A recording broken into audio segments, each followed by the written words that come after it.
man, I thought I hit the button, but I hit the button the wrong way. You did not. I absolutely thought I hit the button the wrong way. Oh, that's what I hit. Oh, I hit the wrong. That's what I hit. I hit the wrong branding button. Okay, there we go. Bases dropped on a Freestyle Friday here in Soccer's Morning Show. Soccer down here, John here, Jarrett there. Here's the rundown for the morning. The rundown is we'll talk about anything you want to talk about involving Atlanta United and Jarrett's San Jose Earthquakes in the first half hour. Plus, we've got Michael Parkhurst joining us from Beyond Goals Mentoring for the Friday Free Kick at 9:30. 10 o'clock starts the Weekend Whiparound. Patent pending, trademark coming, probably, hopefully, sooner rather than later. And we will get into all of the matches. We'll get into your remaining Atlanta United thoughts. We'll get into all of that stuff here in the 10 o'clock hour to get you ready for Atlanta and San Jose. Jarrett, it is, according to Ricky Ricardo, one more day, and I'll just go ahead and finish it. One day more. One more sleep, and we're there. I posted the revised article yesterday to soccerdownhere.net that neither one of these teams has ever played a normal game in their life. I actually posted this article, a version of this article, years ago. Yeah. Somehow the internet killed it. What? But what is dead may never die. So I brought it back from the dead, modified it a little bit, cleaned it up, edited it, and put it back into existence because I need you all to just... first of all, like a lot of people who are here in the Twitch pitch, the true degenerates, have been here for a long time. They know this story. But every episode is somebody's first. Mm-hmm. And every season is somebody's first. If you're new to the Atlanta United world, if you're new to MLS in any capacity, even if it's not Atlanta United, welcome. It's just full of sickos. It's just sickos energy left and right. Atlanta and San Jose have never played a normal game. The 2019 edition, or 2018 edition, excuse me, out in San Jose was one of the wildest games you'll ever see in your life. Meanwhile, both of the games that have taken place in Atlanta have involved multiple red cards for San Jose. Like the 2019 game was as tame as it got, and that still involved someone basically getting a Gordie Howe hat trick in the inside of 10 minutes.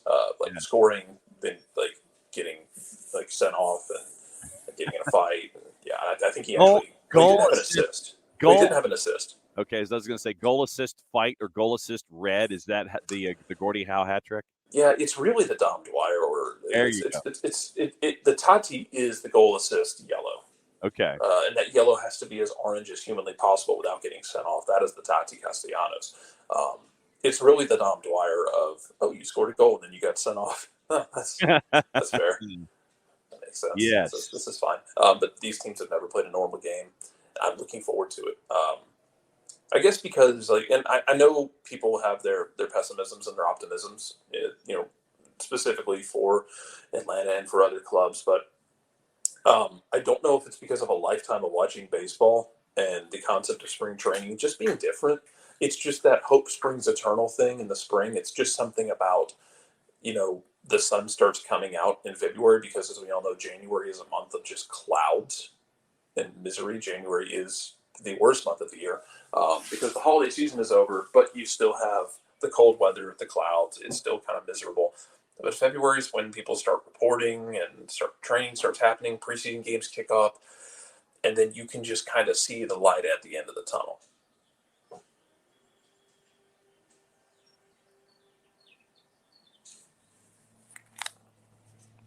Be nice if I'd unmute my microphone. It would be. I was wondering. I was like, did I lose you with that? No. I was trying to clear my throat and forgot to unmute myself. That's Friday for you. For the first half hour and pretty much for the entire show, if you guys have any thoughts, any thing that you want to get off your chest leading into the match, that's what this time frame is for. That's what the 10 o'clock is for. We'll roll through all of it all morning long. But, Jarrett, I guess before anything else this morning, I guess we probably should go. I'm going to go ahead and try it right here.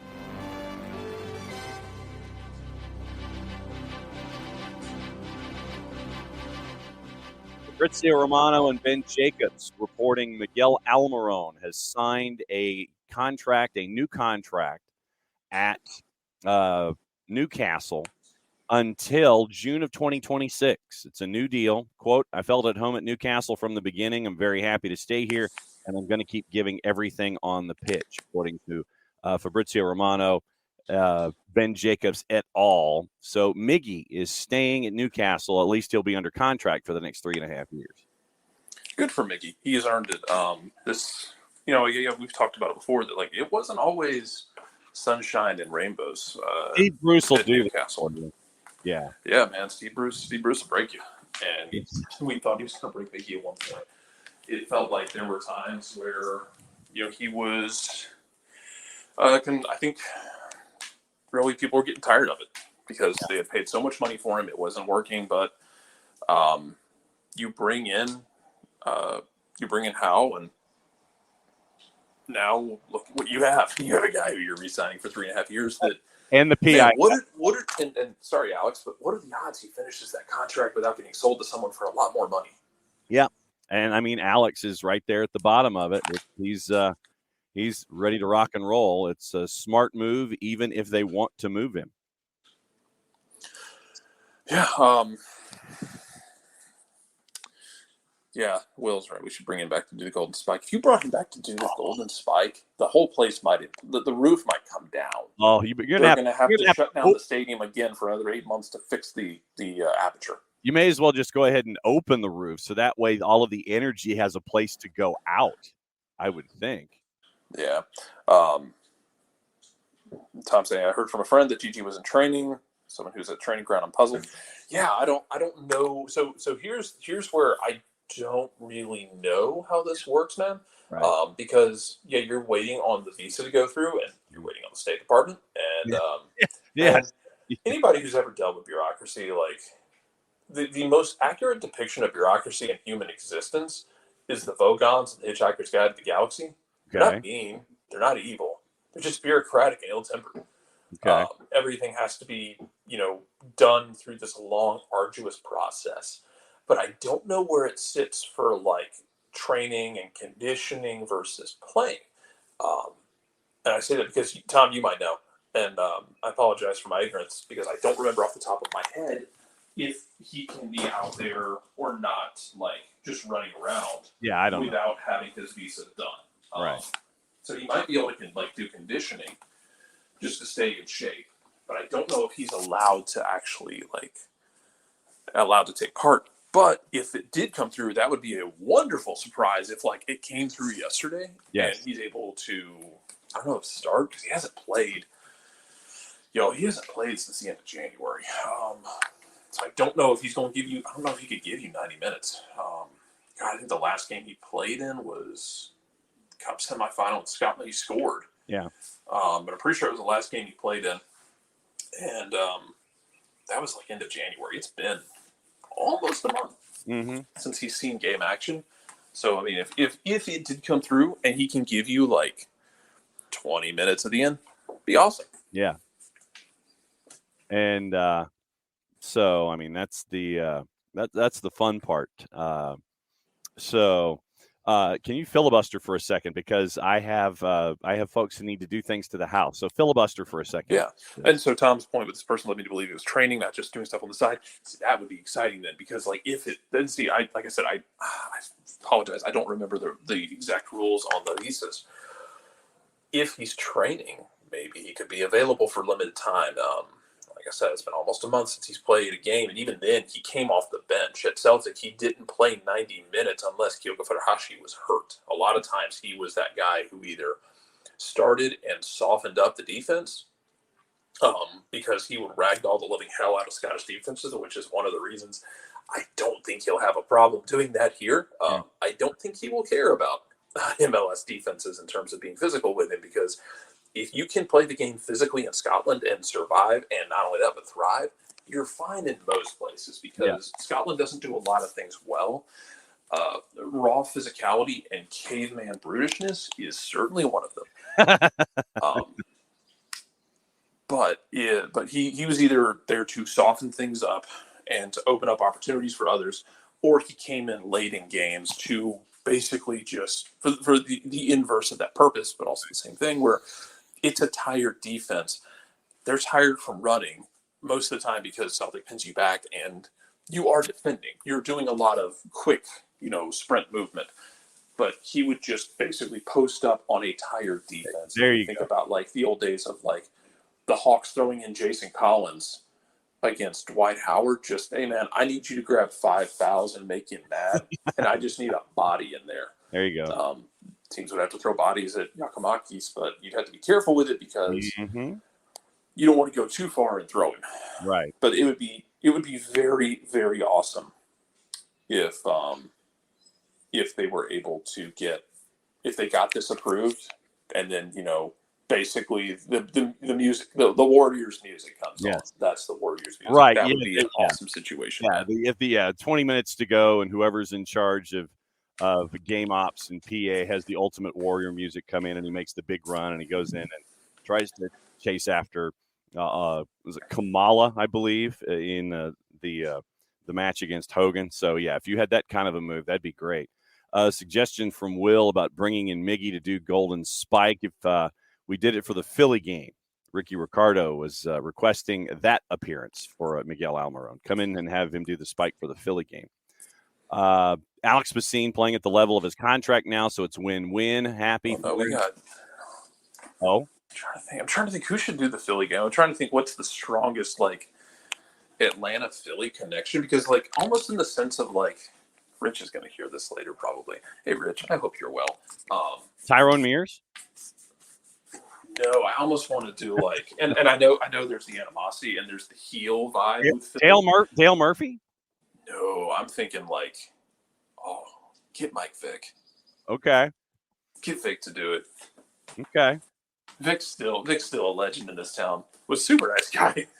The one time I dealt with him, just very pleasant guy. And then like went to Philly, and I don't know how you felt, John, but I had this mindset of like, oh man, he should have been playing for Anthony Reid from day one. Like it's like a more mobile version of like a more mobile, less broke the mold version of what Mahomes was. Not to compare them; they're just different animals. Nix might have an idea here. Get Blooper to do it. Man, that means the Philly Fanatic's going to do something in response, which is fine. Well, Philly Fanatic, I don't think does Twitter, so I think Blooper would win anyway. Philly Fanatic's probably banned from Twitter. He's probably earned it. That's fine. That just means he's doing his job. There's going to come a day when Blooper gets banned from Twitter, and whatever happens after that is going to basically be like ripping a hole in time and space. Yes. I'm here for that. Yes.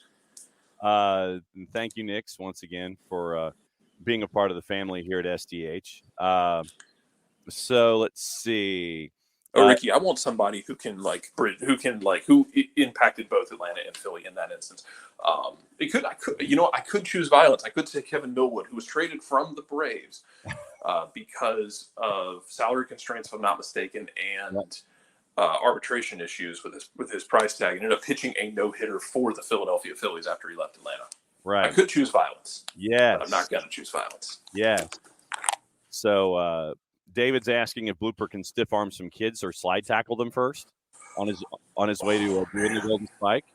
Yeah, Could you imagine some art tackles by Blooper on the way to drive the Golden Spike in? Just take No, Blooper is guest referee. Oh, there you go. Okay. That's what I need.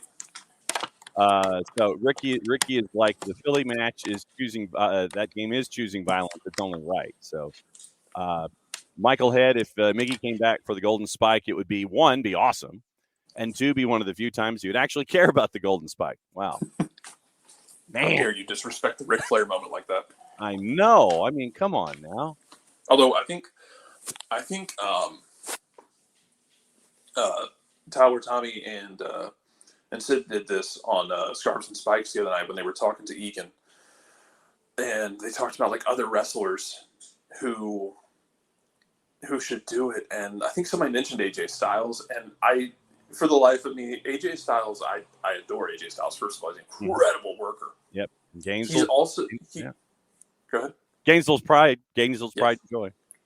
He is also, to me, what would happen if at some point The Transformers decided cars are out of touch. We need to become Transformers for buildings. And if like Optimus Prime became a Waffle House, Mm-hmm. and then a Waffle House could turn into a person or a store at any given moment, AJ Styles would be like the prototypical human being for that. And I say that in the kindest, most loving way possible. Yeah, Ricky doesn't know why AJ hasn't done it yet, but Will actually has a good suggestion. How about Joe from Pensacola, who played at Georgia Tech? Yeah. That might be one. It's a shame there's not a team in Pensacola to do it against. Well, I mean, he could do it for – well, he could do something for the University of West Florida, and he could do something there, or he could do something for the Blue Wahoos. You know what? You know what? There you go, Ricky.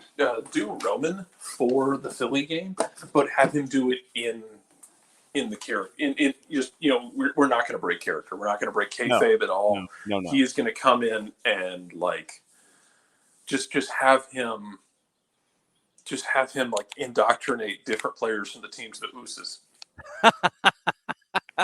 So let's see who would be honorary Usos then if we're discussing the bloodline here this morning. Ooh. I feel like Ozzy Alonso is a strong pick for this. Yeah. I feel like Ozzy would take a bump on the table if he had to. Gutman? Yeah. I can see that. Yeah, Gutman. So you'd have an honorary Goose is what you'd have. Oh, God.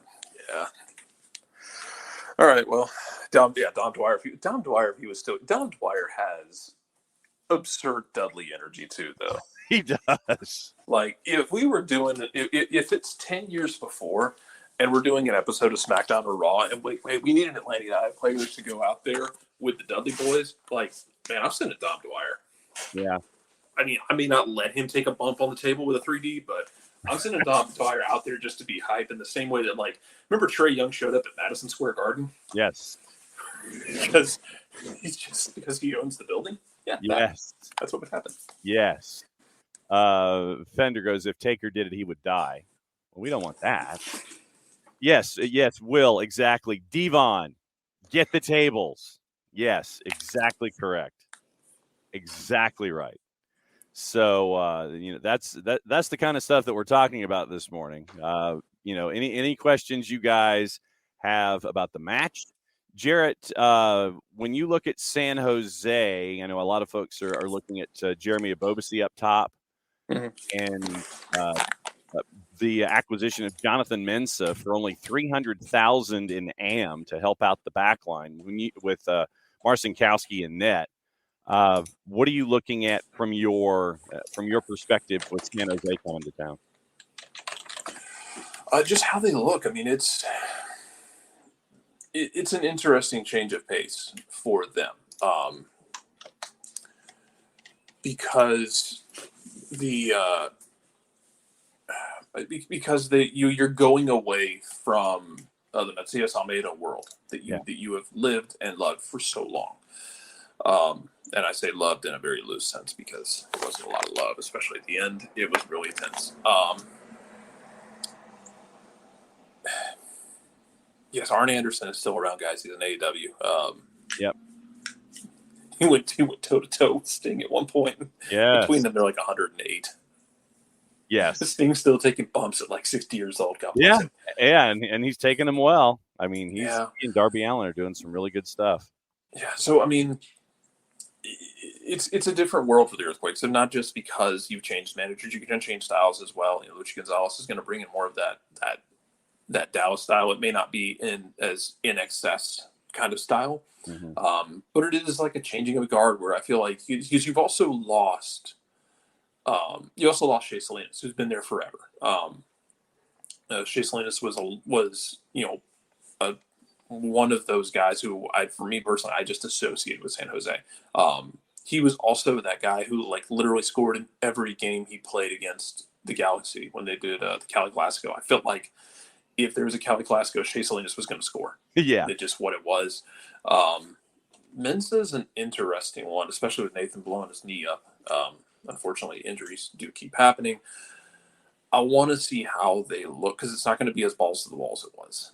And it might take them a little bit of time to kind of find their rhythm, to find what tempo they want to play at. Because I don't know if they're going to come out of the blocks playing through the fire and flames, or if they want to come out of the blocks, if they want to find that tempo is a little slower, and then kind of equalize eventually to something that feels very comfortable to them. You talked about Abobasi. Cade Cowell on the left is one that, if he makes that jump, could be a guy who goes to Europe. He's just a monster.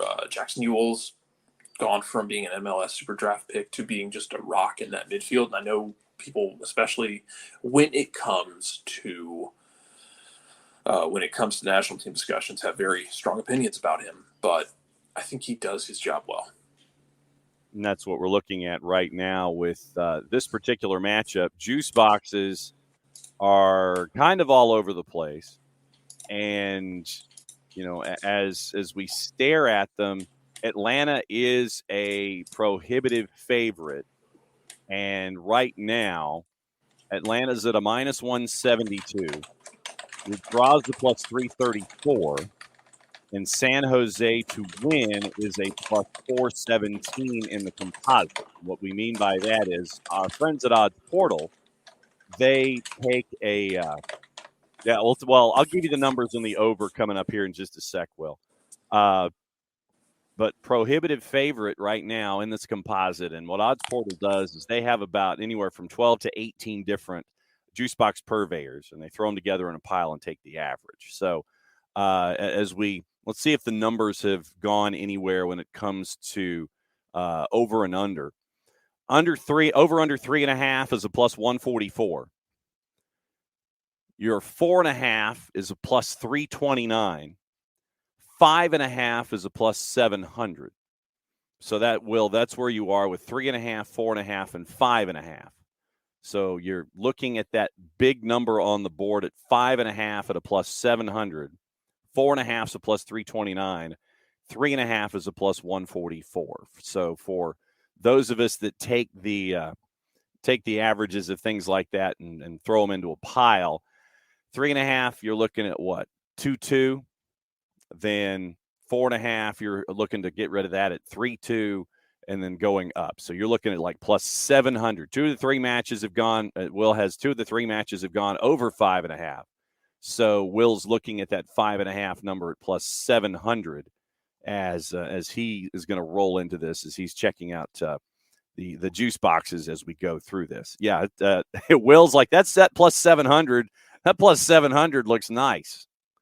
And at a 5.5. So that's so that's what you're getting at right now. That's what you're staring at, and we'll see if the number changes any between now. But yeah, San Jose at basically a plus 400, and but once again, you're looking at it out of the blocks, and Atlanta is one of the 2 prohibitive favorites on the board.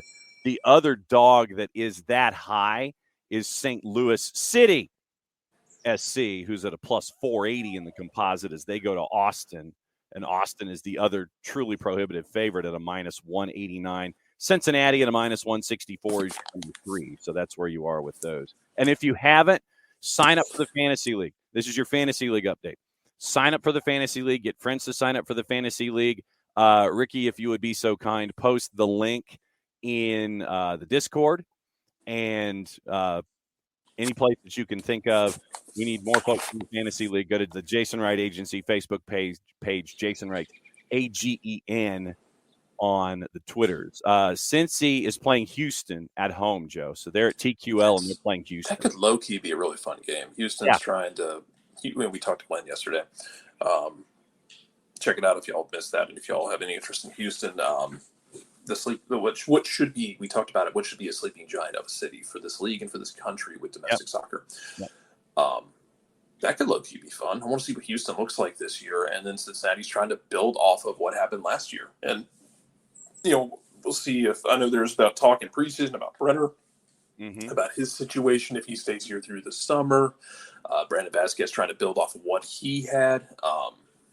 Could be a lot of fun.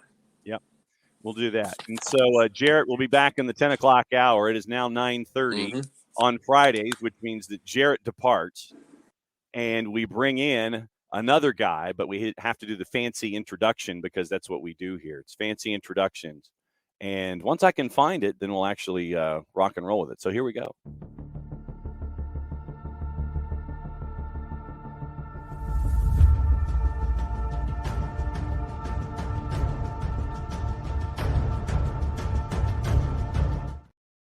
Cap, how are you? Morning, John. Good, thanks. How you doing?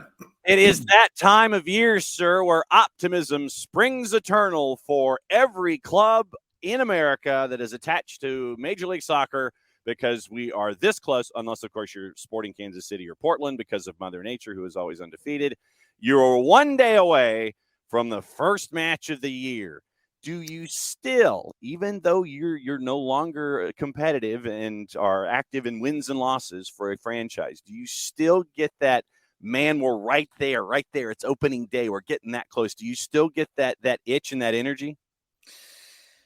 A different sort of energy. I'm excited for the season to start. I'm looking forward to watching the games. It doesn't give me quite the adrenaline pump as it once did, but I am excited for the new season. I'm excited where MLS is as a league right now, the new Apple deal, the shows, and all the analysts that they brought in. So I'm excited to see how it looks day one.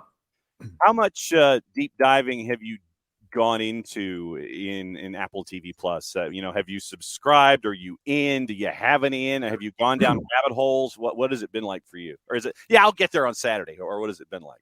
I haven't subscribed yet, John. I was holding out hope that somehow I would get one of those free packages from Apple TV. But that hope is diminishing very, very quickly, and so tomorrow I'll bite the bullet and get in there. But I haven't gone through and seen any of the stuff. I've seen on social media that there's been some cool stuff out there, and every team's now got their own little channel thing and different shows and informations and on former players and things like that. So I'm excited to check it out a little bit once I get going. When you were an active player in Major League Soccer, was it nervous energy getting ready for match day one? Was it, all right, let's get ahead? Was it more matter of fact?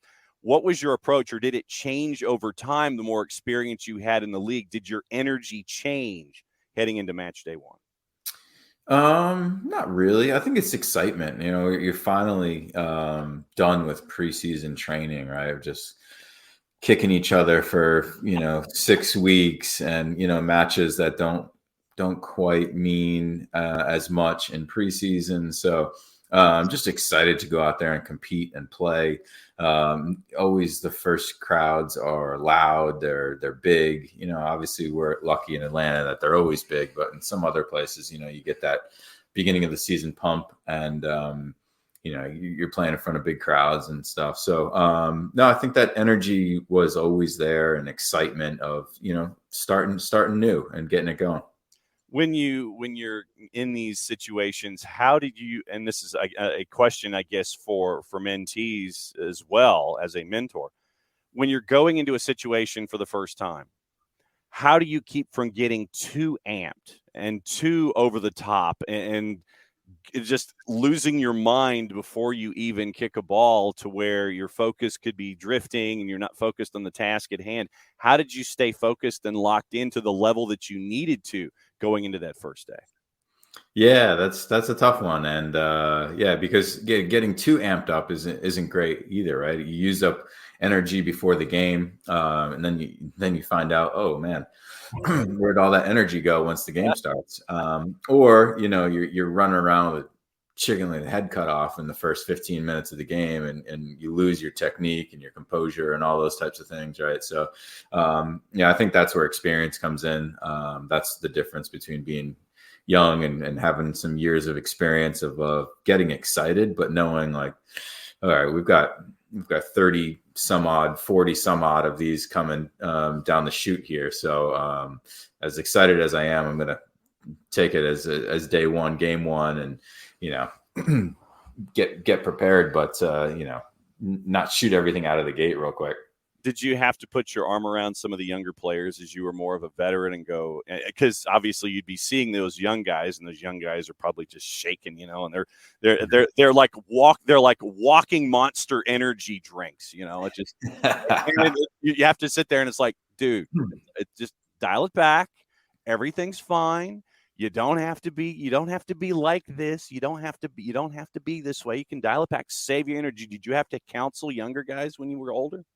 A little bit, and I think it's good. It goes both ways. I think that the older guys can help calm some nerves and the excitement down for the younger guys, but at the same time, some of that energy, that youthfulness, rubs off on the older guys too. It keeps us young, keeps us remembering what it was like to be young and to be super excited for that first game and those first games of the season and stuff, rather than, just, oh, ho hum, here comes another, 8th season, 9th season, 12th season, whatever it might be. Right. So, I think it goes both ways a little bit. Do you remember, I guess, or what do you remember about the first match here in Atlanta for Atlanta United? What were some of the memories that came through or that still linger with you from that time at Grant Field when you come outside and you're going, holy bleep, there's a lot of people here? What were some of those memories that stick with you from the first match in Atlanta? Yeah, I think just the sheer noise volume was incredible. To see the stadium packed, and I mean, we heard beforehand that it was going to be sold out, right? But sometimes, you hear of a game being sold out and then it's not sold out, right? It's like, it's a sellout, but somehow there's 5,000 empty seats. But it was a legit sellout. And, I think, that kind of caught me by surprise a little bit. And like you said, maybe it was a case of okay, here's the start of a new season. And there was a lot of nervous energy before game one because, preseason that first year was a bit of a debacle, right? It was just challenging with guys moving and relocating, and we were training over at Flowery Branch, and things were just really different.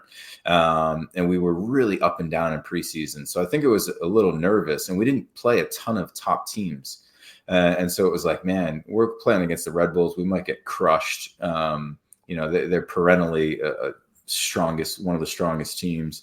And so it was all of that. But then I think, the atmosphere just completely helped us in those early games of just the energy and the volume.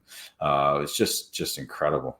When it comes to the younger athletes today, do they manage it differently than, say, folks that are 12 or 15-year vets? Do they understand the context of what's going on maybe easier than the older athletes do as you go from generation to generation? Do they handle it differently? Are they more at ease with all of the noise that's going on around them in these situations? Have you noticed? I don't think so. I think that also comes with experience of how to play and in front of those atmospheres. And honestly, that's one of the things I worry about for MLS Next Pro League, right? Of these younger guys. And even though the level is going to be, pretty good in this league, I worry that if there's not fans there, that these guys aren't getting the experience of playing in front of a crowd, right? Playing in front of fans. And it's both ways. It's the pressure of playing in front of your own fans because you don't want to get booed. You want to put on a good show, right? They've got expectations. And then the pressure of playing in front of away fans who are just booing you and, cheering against you and all that type of stuff, right? So it's both ways, right? And that's something that can't be replicated until you're out there and you feel it. And it's a different type of pressure. So, I hope that those games are valuable for those players, but that's a tough one. And it changes things, right? When you're playing at the Benz and you can't hear guys, right? How do you communicate, and figuring those things out, and then if things aren't going well, right, you feel that pressure, right, of a home fan booing you or a home fan yelling at you, and you think, that can affect you in certain ways. So dealing with all that stuff takes a little bit of experience. From what I have seen, the Twos are going to be playing again up at the Fraction, up at Fifth Third again in Kennesaw this season. So it'll be like it was in USL Championship for Atlanta United too. When you're in those kinds of environments where you have 11 billion people on top of you, and you're at Mercedes-Benz, can you describe what it feels like to have that pressure? I mean, is it literally almost like things pressing down upon you as you're trying to function, and it's almost like it's coming against you, almost like this physical force? Can you describe what that feeling is like? I was going to say, how can you describe what it's like to have that energy, either positive or negative, pushing down on you, I guess is what I'm trying to get at. Yeah, and that's where I think, like, mentally, guys view it differently, right? You're playing in front of a big crowd, and it's whether it's home or away, and is it a motivating factor of like, ooh, God, I can't wait to put on a show today, or is it, wow, there's a lot of people watching, I hope I don't mess up, I hope I play well today, right? Oh, this is a national TV game, I got to play good. There's a lot of people watching, scouts watching, whatever. And there's two ways that guys can handle it. And the way that you look at it can definitely affect things, but that pressure is real, and it's for everyone. And I tell this to all my mentees. Like, I was nervous before most of my games as a pro, right? It's just, because I cared, right? Care about how you play. And if you care about how you play, you get a little bit nervous because you want to play well and you want to play up to your expectations and your certain level. And that's fine. Those nerves are fine. And I think that sometimes it's a great thing because it gets us to focus and tells our body, like, okay, today's a big day. This is a big game. Like, I want to play well today, right? If you don't have any of those nerves, sometimes that's when you play down to your opponent, right? You just think, oh, I can cakewalk it today, and then you're not playing up to your best. And so sometimes it's good to have those nerves going into a game, but confidence overcomes those nerves and that little bit of fear once the game starts, and that's how like you're in the zone, that you're confident, and things can go well, right? Once the whistle blows, like, you're not thinking about the pressure, you're not thinking about the crowd, it's just outside noise, you're just focused on the task.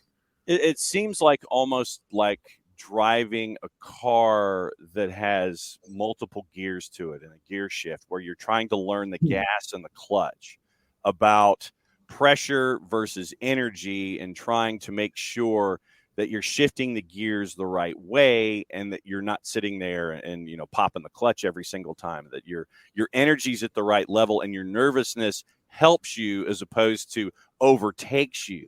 How long did it take you to understand that balance and make sure that, yeah, it's okay, it's cool to be nervous, but you don't let it overtake you? How long did that take? Yeah, a little while. I think it takes time to understand it's okay to be nervous, and how to use that nervous energy, right? How to use it positively, then have it affect you negatively, and ways to combat being nervous before a game, right? Like, game days, I did not like to focus on the game at all, right? I wasn't, if we had, especially if a night game, right? It was like, let me do some chores in the morning. If it's a home game, I'm at my house. Let me watch some TV, watch a movie, get my mind away from the game. I don't want to think about it at all, right? Obviously, you're going through your routines of like what you eat and how much you drink and this and that, and moving your body around and whatever, right? And so, subconsciously you're thinking about the game, but consciously, right, I'm not focused at the game at all because I don't want to get nervous about it. I don't want to use up all that energy being nervous. And so, I don't focus on the game until heading to the stadium or getting at the stadium and those types of things. And even then, having conversations with guys and things like that to keep my mind off of it until the very end.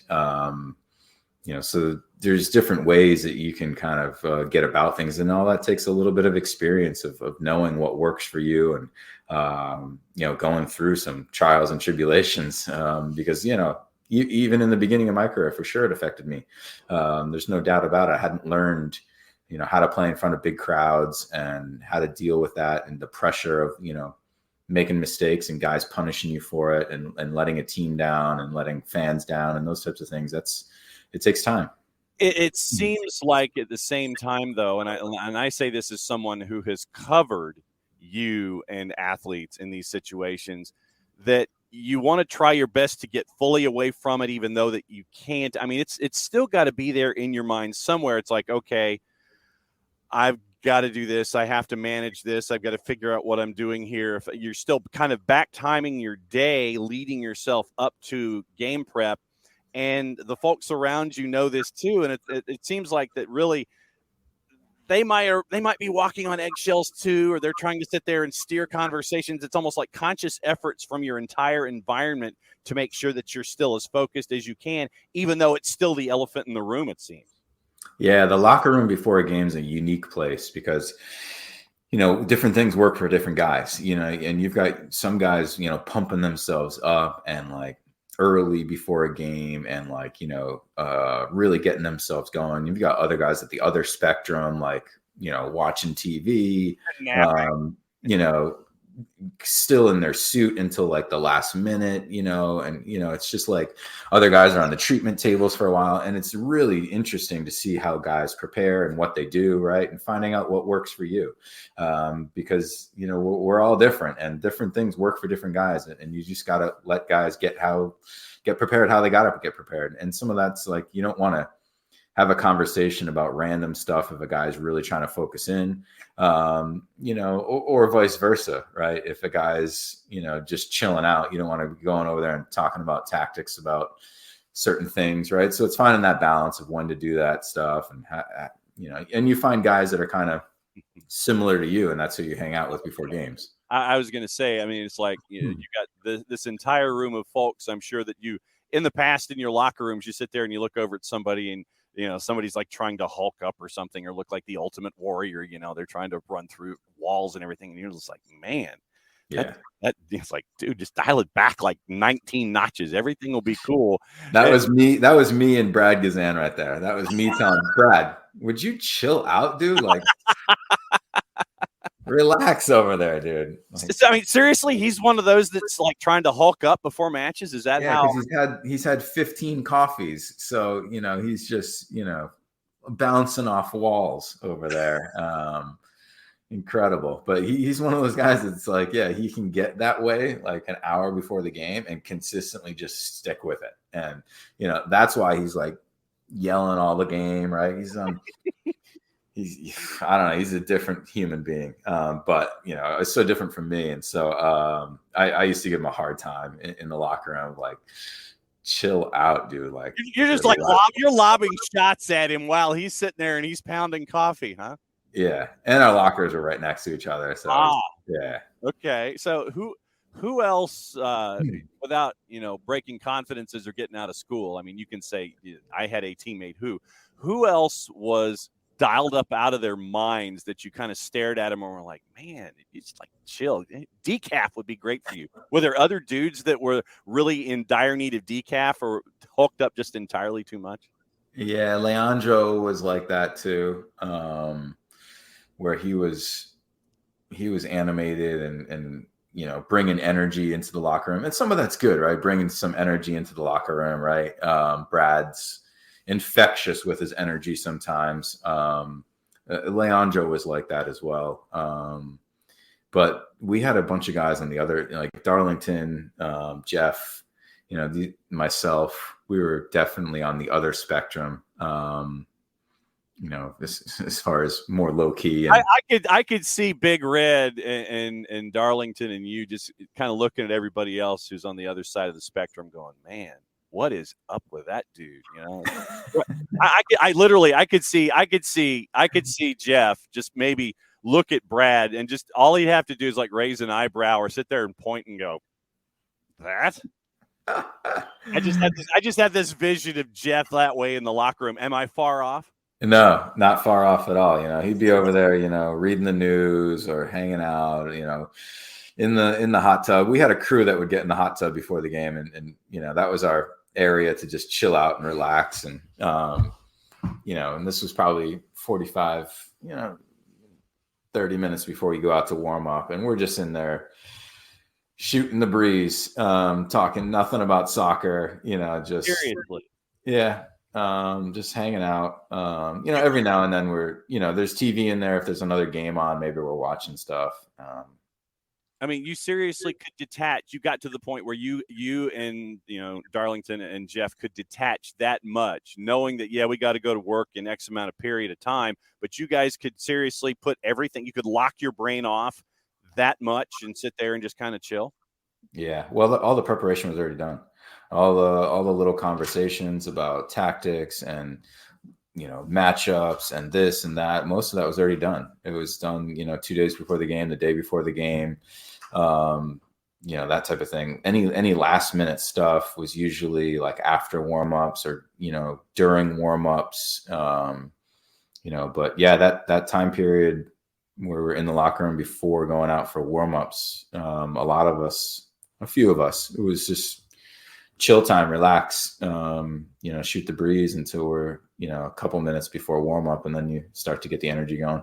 Do your family and friends know your level of engagement? It's like they know, all right, we can talk to him. It's okay to talk to him. It's not okay to talk to him. We've got to lay out, let him focus. Did they still understand when it's okay, when it's not okay to be engaged with you, knowing that you got a job to do? Yeah, I think that, people think that, especially on a game day, like, oh, I don't want to interrupt. I don't want to talk to them and things like that. But for me, it was the opposite. Like, I'd make phone calls on game day, go for walks. I'd like to have conversations and just chill out. Because again, I didn't really want to focus that much on the game. So, maybe that's a little bit different. Some guys, want to sleep a lot, but who did anybody do any practical jokes on the sleepers? No, although I do remember this was young Parky. Young Parky. We've got a young Parky story. We'd go on road trips, and like multiple road trips in a row, the alarm clock at the hotel would be going off at like 4 o'clock in the morning, 3 o'clock in the morning. And, when you're at a hotel, like you can't just, you hate to snooze, but otherwise you have to turn the light on and figure out how to shut the alarm off. Right. And it wasn't until it happened like 3 or 4 trips in a row that we figured out that it was a teammate coming in and setting the alarm to mess with us. It's pretty messed up joke, right? Because you're messing up sleep the night before a game. How is he getting into the room in the first place? Because if you're all as a group, what does he go to? Does he go to the maids and sit there and goes, I need to get into this room. This is my room. I don't have my key. Yeah, back then we were playing a lot of video games when we got to hotels. So there was people, around and in rooms and stuff. And a lot of times you're leaving the door on the latch. Guys are just coming and going. But yeah, that was messed up thinking about it. What was the revenge? No real revenge, honestly, because the guy that did it to me was older. So okay. You gotta be careful with those types of things. You just take it on the chin sometimes. Well, I was going to say, did you save that information for later and then perhaps extract revenge at a later date when you were more of a veteran? Or is it to this day still something that has yet to have an equalizer attached to it? I mean, we had our fair share of fun back then. And there was a lot of different things going on. But I don't remember because it was an unsuspecting guy, a good dude that would just, had a fun time with it. So it's someone that you didn't necessarily anticipate, but had a bit of a mischievous streak to him. That's like, man, it's that dude when you figured it out. Correct. Yeah. And which I'm sure guys could think about that for me as well. But you like to have fun, especially when you're out on the road. All right. 5 minutes left. I don't want to keep you for added extra time this week. And thanks for hanging out with us as you always do. Atlanta and San Jose. It's going to be a full house at Mercedes-Benz. 70,000 expected to yell their what's out for another season for Atlanta United, season 7 for the 17s. What's going through your mind here with Atlanta United and San Jose? Excited about it. But don't know what they're going to do at the number 9. I don't think Gigi's playing. Barry? Sorry? Probably Barry, maybe. Yeah, you're right. Actually, I did forget about him momentarily, right? Because Chol's out, and so I guess good opportunity for Barry. He was on and off. I saw him here in Columbus when he did pretty good, and then had a tough time in DC. Everybody had a tough time in DC. Yeah, it's true. It's tough to have success there. Unless you were playing against Atlanta in 2017. Wow. Block that out, man. Yeah, but I think it's a good opportunity for Atlanta. I mean, San Jose, I don't think is one of the strongest teams in MLS. They're coming all the way to the East Coast for the first game. That's tough. That said, they've got a couple good pieces in the attack for sure. Just for me, you got to start out the season with a win, especially coming off the last couple of years where it's been disappointment. I think it's important to have a good performance, get the crowd into it, get that atmosphere back at the Benz. That's needed, and I think it's important to set the tone right from the beginning for the new season. Always wanted to come out of the gate strong, have a good performance, and just put the league on notice a little bit. So I'm excited. I've got Araujo in my lineup. I think Almada as well. He had a really strong preseason, so I'm excited about him because I think he's candidly been a huge disappointment in my eyes. I've seen him play live a couple times, and his off the ball movement is some of the worst I've ever seen for a winger, especially for someone so talented as he is. So I really hope that, he has a better season this year, because honestly, I think skill level, he should be dominating MLS. He should be one of the best in MLS. And so I hope he gets to that level, and obviously had a good preseason. So hopefully he's there this year, because Atlanta need him to be. And so I'm excited. I mean, you're getting folks back. Brad's back with the coming off the injury. We saw him in the preseason. Yeah. Miles is getting minutes. So your spine is getting reconstructed. Obviously, still waiting on Ozzy to come back at the 6. Don't know how many minutes you'll get from Derek Etienne on the wing, but there are some pieces. R is your plural, John. You have elements back, and last year I believe it was 20 injuries among 17 players, one of the worst possible seasons. I mean, you ask around, and a lot of folks will sit there and say last year for injuries, that's as bad as I've ever seen it in Major League Soccer. And you're getting a lot of those guys back to full song coming out of the blocks. And it's a good chance to make that big first step and get full points. Yeah, totally. I know that's the truth, absolutely, for last year, but there's no excuses this year, right? Excuses need to stop, right? Atlanta United spend the money, one of the biggest clubs in MLS, and making the playoffs should be the bare minimum goal, right? And so I don't think that should be just, goal number one, right? That should be expected every year, like Seattle, of like, hey, no, we're a playoff team, and we've got aspirations to win trophies. And so Atlanta, you need to get back to that. And so, Etienne coming back, Miles coming back, right? Brad, striker position still in flux. Even with all that, still need to come out of the gate strong and get a victory tomorrow. And I think they will. What's the latest with Beyond Goals? What you and Greg are up to? Still cruising along. Still talking to some high schools, doing the individuals. We've been busy. We've had a lot of individuals, reaching out as the season starts up again, and the tournaments come rolling around. So staying busy and still cruising along with the nonprofit, trying to get that up and running. When do we get to see you down here at a home match? Good question. There was talks about me coming down for this weekend, and it didn't happen. So I'm not sure yet. Don't have a ticket booked yet, but never far away. So I'd like to get down to one the first quarter of the season for sure. So need to find one that works best. No doubt on that. And you know that everybody will roll out the 5-stripe carpet for you when you do come down. At MF Parkhurst on the Twitters, at BG Mentoring. Beyond Goals Mentoring, the Friday Free Kick. Man, if I could get my upper plate to work, we'd be doing all right this morning. Cap, it's always great to see you. And season begins and optimism begins anew with another year of Major League Soccer. Thanks for hanging out. Yes, enjoy the kickoff 2023, baby. Yes. There you go. See, now I'm ready to run through a wall. Be good, Cap. All right, Michael Parkhurst hanging out with us, and it's always fun to catch up with Cap, especially this time of year. We're gonna do double here. We're gonna say that the first hour of the show was your opening kickoff, brought to us by our friends at Kickoff Coffee, kickoffcoffeeco.com. There's the QR code for those of you watching on Twitch. Do not confuse it with the QR code that is going to be subsequently addressed that is slightly off kilter, but right there in the middle third of the screen, that's your QR code for Kickoff Coffee and kickoffcoffeeco.com.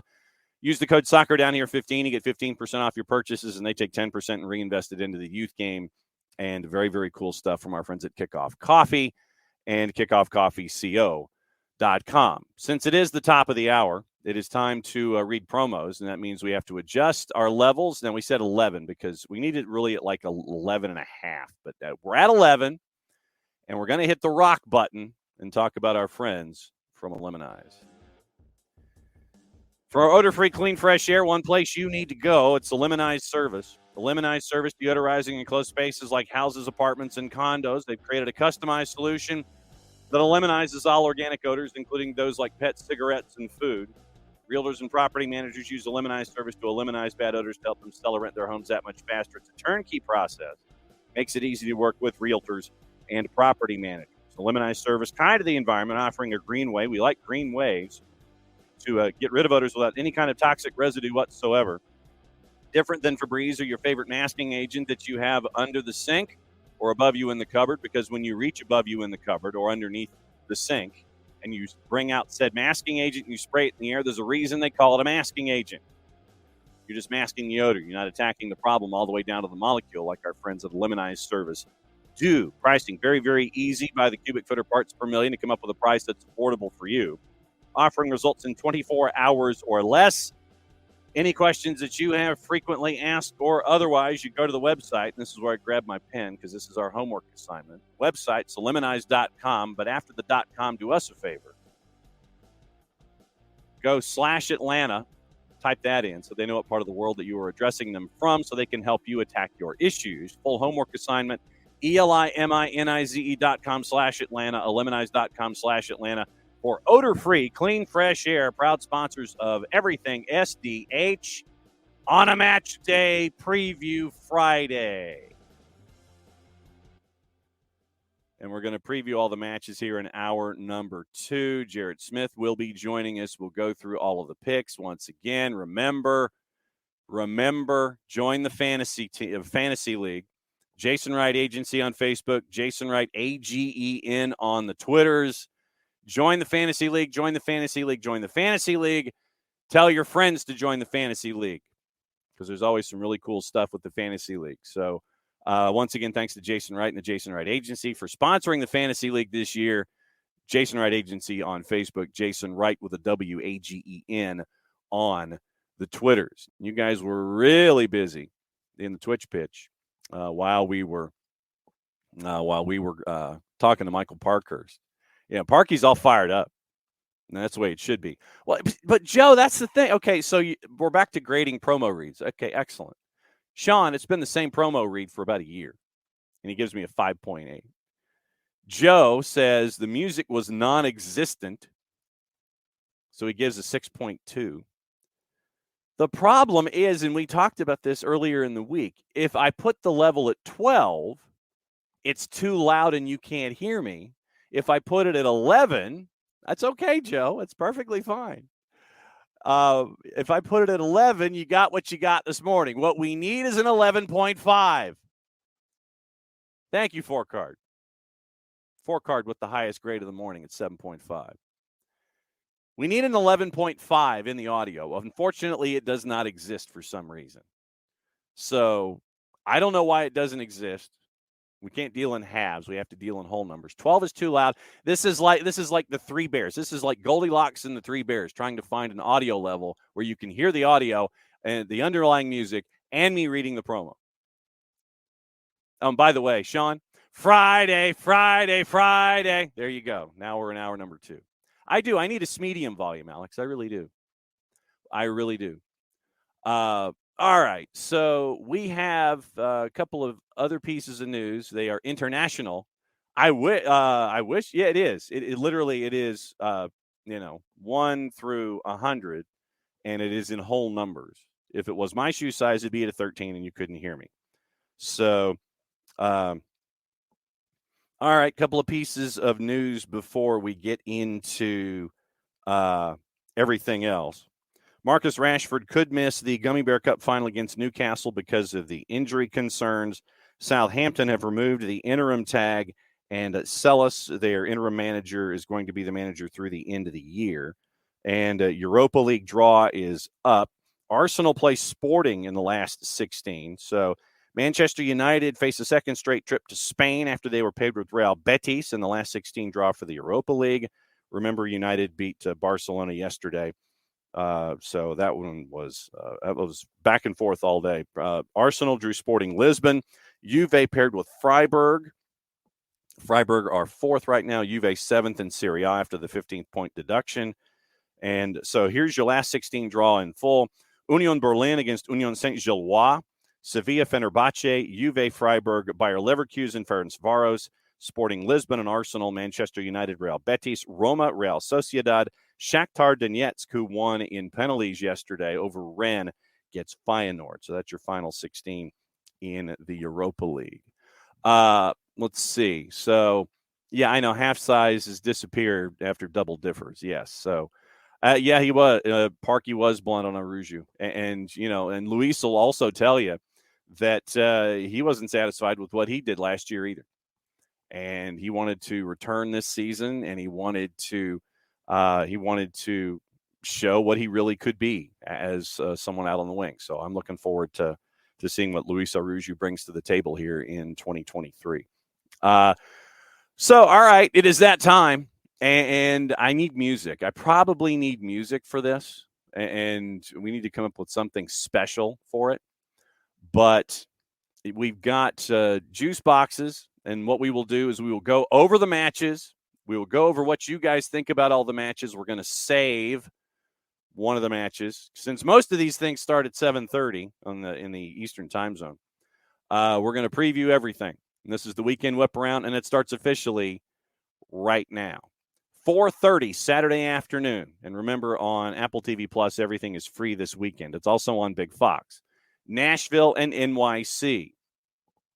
Right now, juice boxes have Nashville at home at Geodis, 4:30, as a plus 106. Your draw in New York City are basically around the same thing at a plus 250. Fun facts. Nashville SC avoided defeat in both of its previous MLS meetings with NYCFC, recording a win and a draw in 2021. Sides played a scoreless draw in New York, while Nashville won 3-1 at home, with Hani Mukhtar scoring 2 of the 3. Nashville lost 5 of their last 12 home matches, winning 4, drawing 3 last season, including a 2-1 defeat to Houston in their last home match. Prior to the run, Nashville had gone unbeaten in 25 straight home games in all competitions, winning 13, drawing 12, the 4th longest home unbeaten run in MLS history. And if you missed it, Gary Smith was signed to a contract extension through 25, I believe. NYC collected 55 points in the 22 regular season. The 6th straight full season that NYCFC totaled at least 50 points, the longest active streak in Major League Soccer.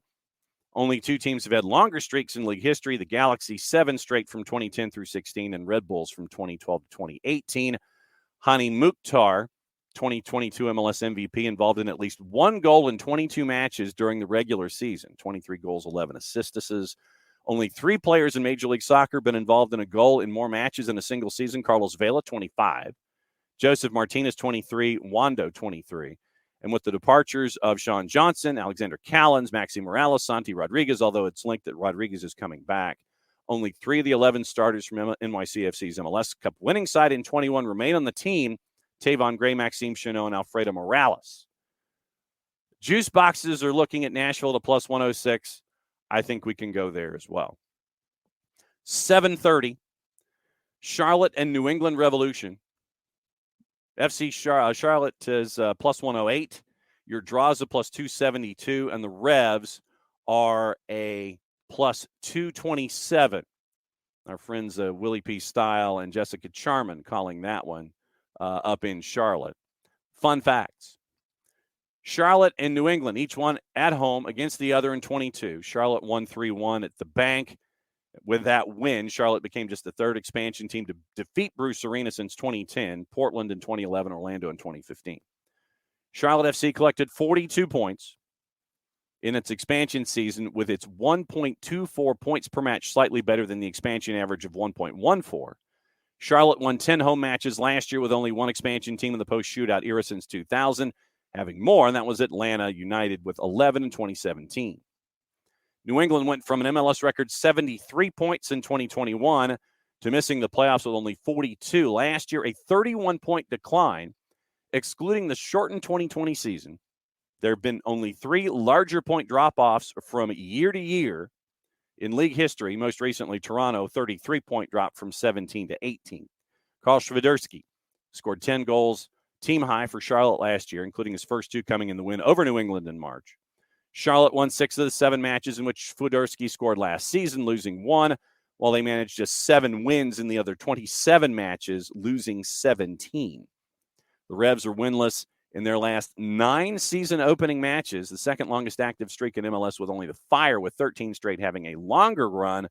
In fact, New England's last season opening win came over the Fire with a 1-0 win to begin the 2013 season. Looking like Charlotte. I mean, Charlotte right now is at a plus 108, leaning that way. So we'll see if Charlotte can get the ball past Petrovic in the back of the net there at the bank. They do have over 60,000 seats sold, looking to fill up the upper deck for that particular match, and we will see what happens there. DC United hosting Toronto FC. Juice boxes right now at a plus 139 for DC. Draws a plus 263. And Toronto FC is a plus 177. Fun facts for DC and Toronto. 7 of the last 12 meetings between DC and Toronto have ended in draws. DC winning 3, Toronto winning 2. DC's unbeaten in its 6 home matches against Toronto. In that time, winning twice, drawing 4. DC's just won 1 of its final 13 matches to end last season. They lost 9. Including losing each of the last 4. United failed to score in 9 of those matches, shut out in 16 of their 34 matches in 2022, one short of the single-season league record of games without a goal at 17. Toronto FC finished the 22 season on a 5-match losing streak, conceding 4 goals in 4 of the 5. Reds have lost 36 times since the start of the 2021 season, tied with DC United for the most losses in MLS in that time. New DC United signing Pedro Santos recorded at least 5 assists in each of the last 5 MLS regular seasons. One of 4 players in the league to do so. DC United's assist leader last season was Julian Gressel with 7, and they traded him to Vancouver in July. Toronto's managed just 5 clean sheets over the last 2 seasons, fewest in the league in that time. New signing Sean Johnson had 23 clean sheets for NYC in the 21 and 22 regular season, second most in the MLS, behind Andre Blake with 27. So, looking at juice boxes, DC's favored. I don't know. Yeah, I don't know about that. So we'll see. Yeah. Charlotte kept their interim coach. Yeah, Christian Latanzio. He is the guy that was given the keys to the car. Yeah, Joe Boss, DC is favored in this one. I just think the firepower of Toronto might be too much. The fact that Toronto can score goals and we haven't seen DC do it. So that's what I'm staring at. Also at 7:30, FC Cincinnati at TQL hosting Houston Dynamo. FC Cincinnati's a minus 164. Your draws a plus 334 in the composite. Houston is basically a plus 400. Fun facts, 7:30, free on Apple TV. FC Cincinnati hasn't lost either of its 2 MLS matches against the Dynamo, including a 3-2 home win, the one time they met in 2019. Dynamo are one of two teams, Portland to the other, that FC Cincinnati has played and never lost to. Although it was they played once and they won once. FC Cincinnati made their first MLS playoff appearance in 22 after setting club records for points, wins, goals, and goal difference. Cincinnati collected more points last season than it did in their first two full MLS seasons, 44 excluding 2020 combined. Dynamo unbeaten in their last 11 season opening matches. And remember, this is the beginning of the Ben Olsen administration, since we caught up with Glenn Davis to get the rundown on Houston yesterday. They've won 7 of those. Dating back to 2012, Houston's lost in the season opener only twice in their 17 MLS seasons, doing so in 2008 and 2011.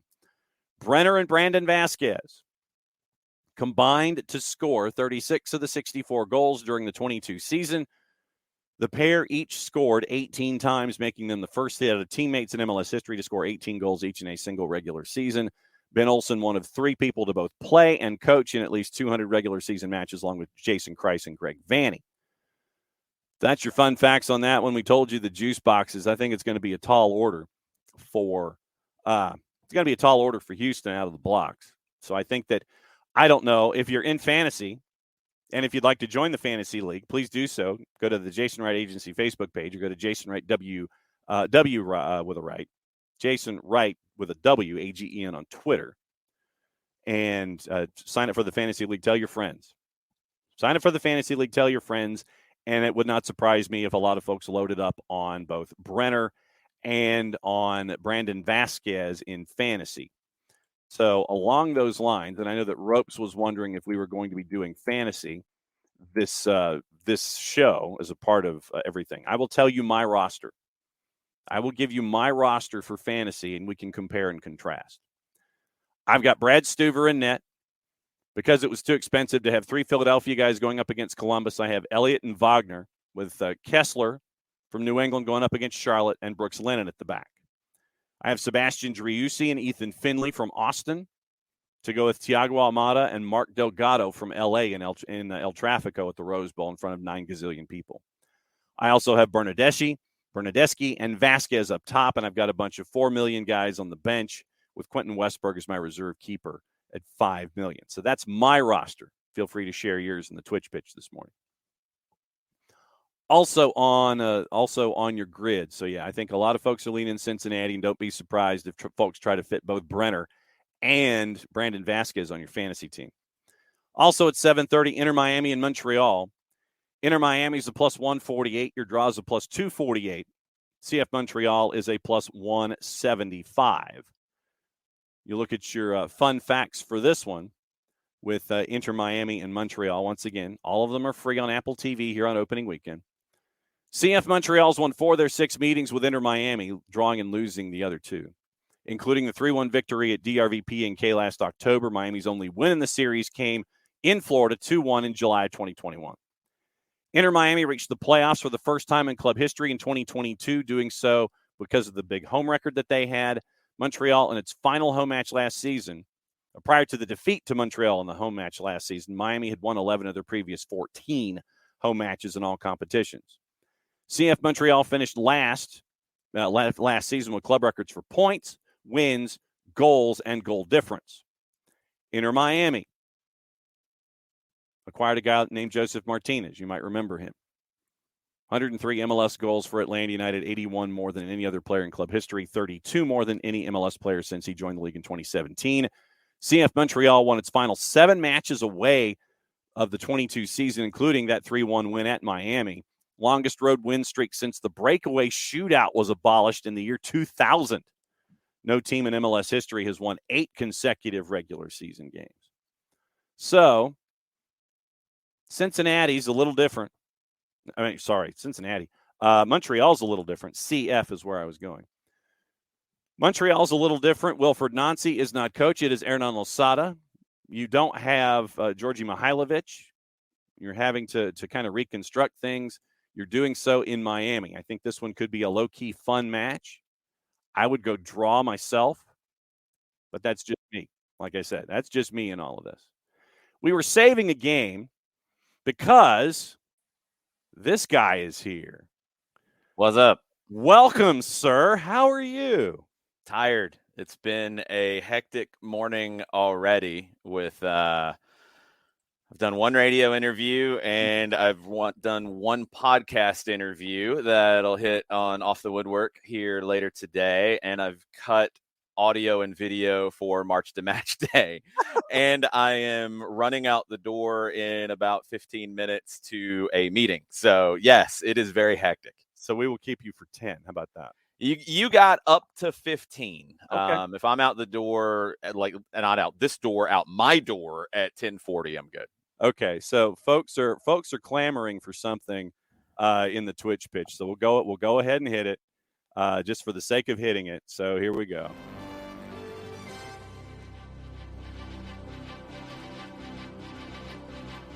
That was for the fact that you're actually here. Okay. The breaking news sound is that Jason's here.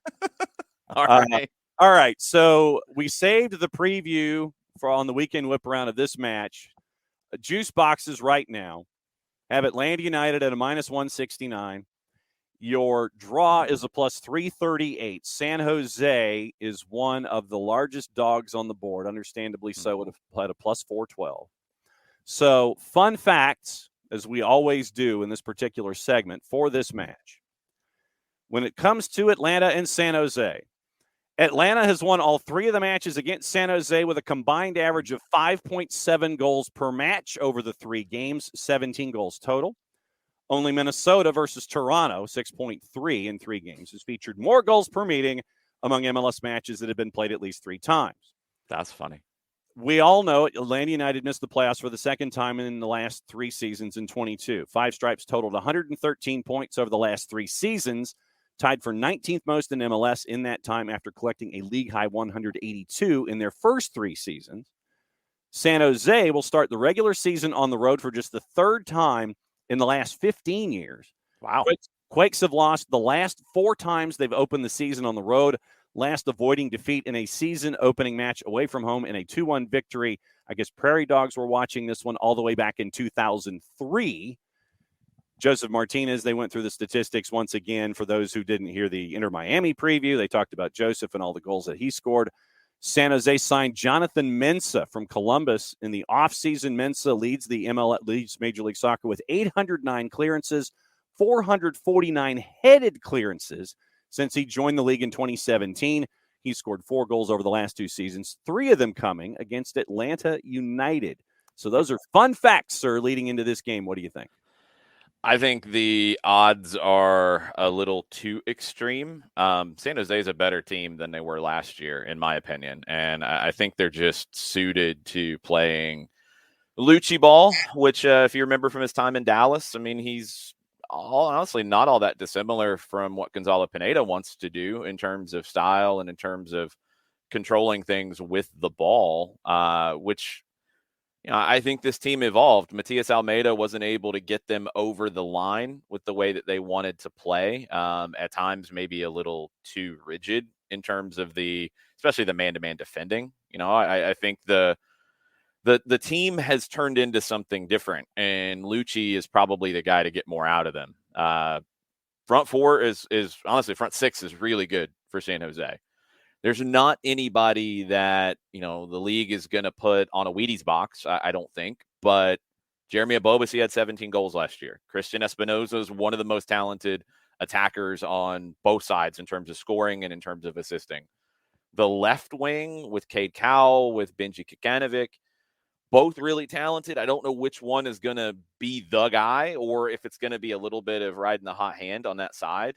Cowell is just a freak of nature in terms of his athleticism. At times, he doesn't make the right decisions in the final third.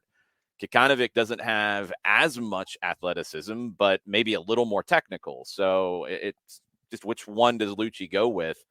Jamiro Montero, somebody we've talked about for years during his time with Philly. He's a great 2-way midfielder who can maybe shade a little more towards the number 10, but Jackson Ewell is a good 2-way midfielder who this year will shade a little more to an attacking 8, maybe a 10 at times. And then Carlos Grueso coming in from the Ecuadorian national team. Remember his time in Dallas where he was one of the best holding midfielders in the league. He's going to give them that kind of backboard, but he's one who can get forward too.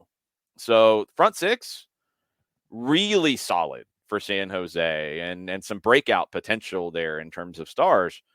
Back four and goalkeeper, there's a lot of questions as to who's going to start.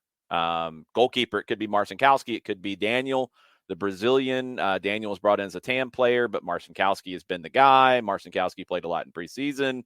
Fullbacks, I think Paul Marie will be one of them, but I don't know on what side. And center back, Jonathan Mensah, will be the guy in April. Is he going to be the guy right now? Because he hasn't spent much time in preseason with them.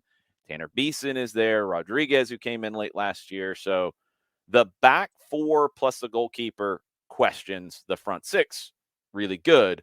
Flip it to Atlanta. We don't know who's starting up top because of Yorgos Yakimakis' work visa situation. We don't know if Derek Etienne is ready to start. We don't know if Luis Abram is ready to start.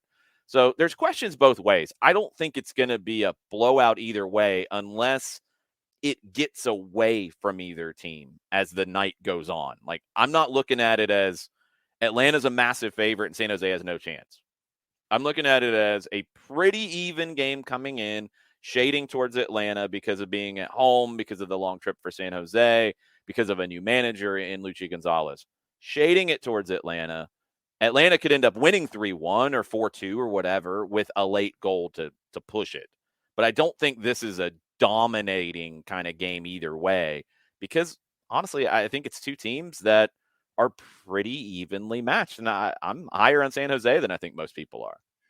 Will was staring at, Sean was staring at the total at +5.5 and looking at the over at +700. What's your gut tell you?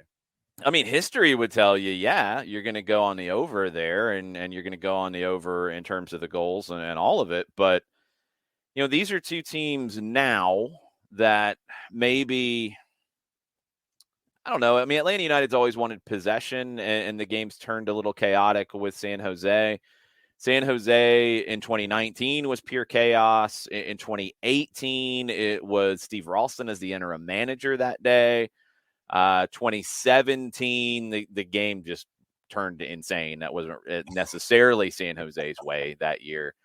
I don't think either team wants it to be completely crazy this year. So, I mean, I think Atlanta wants to control games more, which maybe lowers the output in terms of goals, but maybe lowers the giving up goals as well. I think Atlanta is going to want to control games more this year with Gonzalo Pineda and his style. And I think San Jose is going to be far more controlled than they were under Matias Almeida. So history would tell you the overs.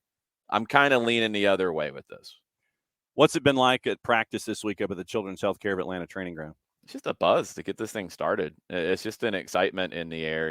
Yesterday, Luis Araujo and Gonzalo Pineda spoke, and I watched the press conferences out west from Luchi Gonzalez, from Jackson Yule, and I think it's just this anticipation to get things started because preseason was a little bit longer this year, and you get to a point in preseason where it's like, all right, yeah, we've done this. We've been there. We're ready for the games to count. We're ready for that buzz. And I think Atlanta got a sense of it in preseason, and that's going to help them in week one in a big way, in my opinion. I think there's a big difference between playing in Mexico City against Atlante with around 20,000 fans or so, like Gonzalo Pineda talked about, playing the AmFam Cup against Toluca with fans in the building, playing Toluca and playing Atlante. I think, you're talking about a different kind of preparation than San Jose playing at a beautiful facility out at Coachella.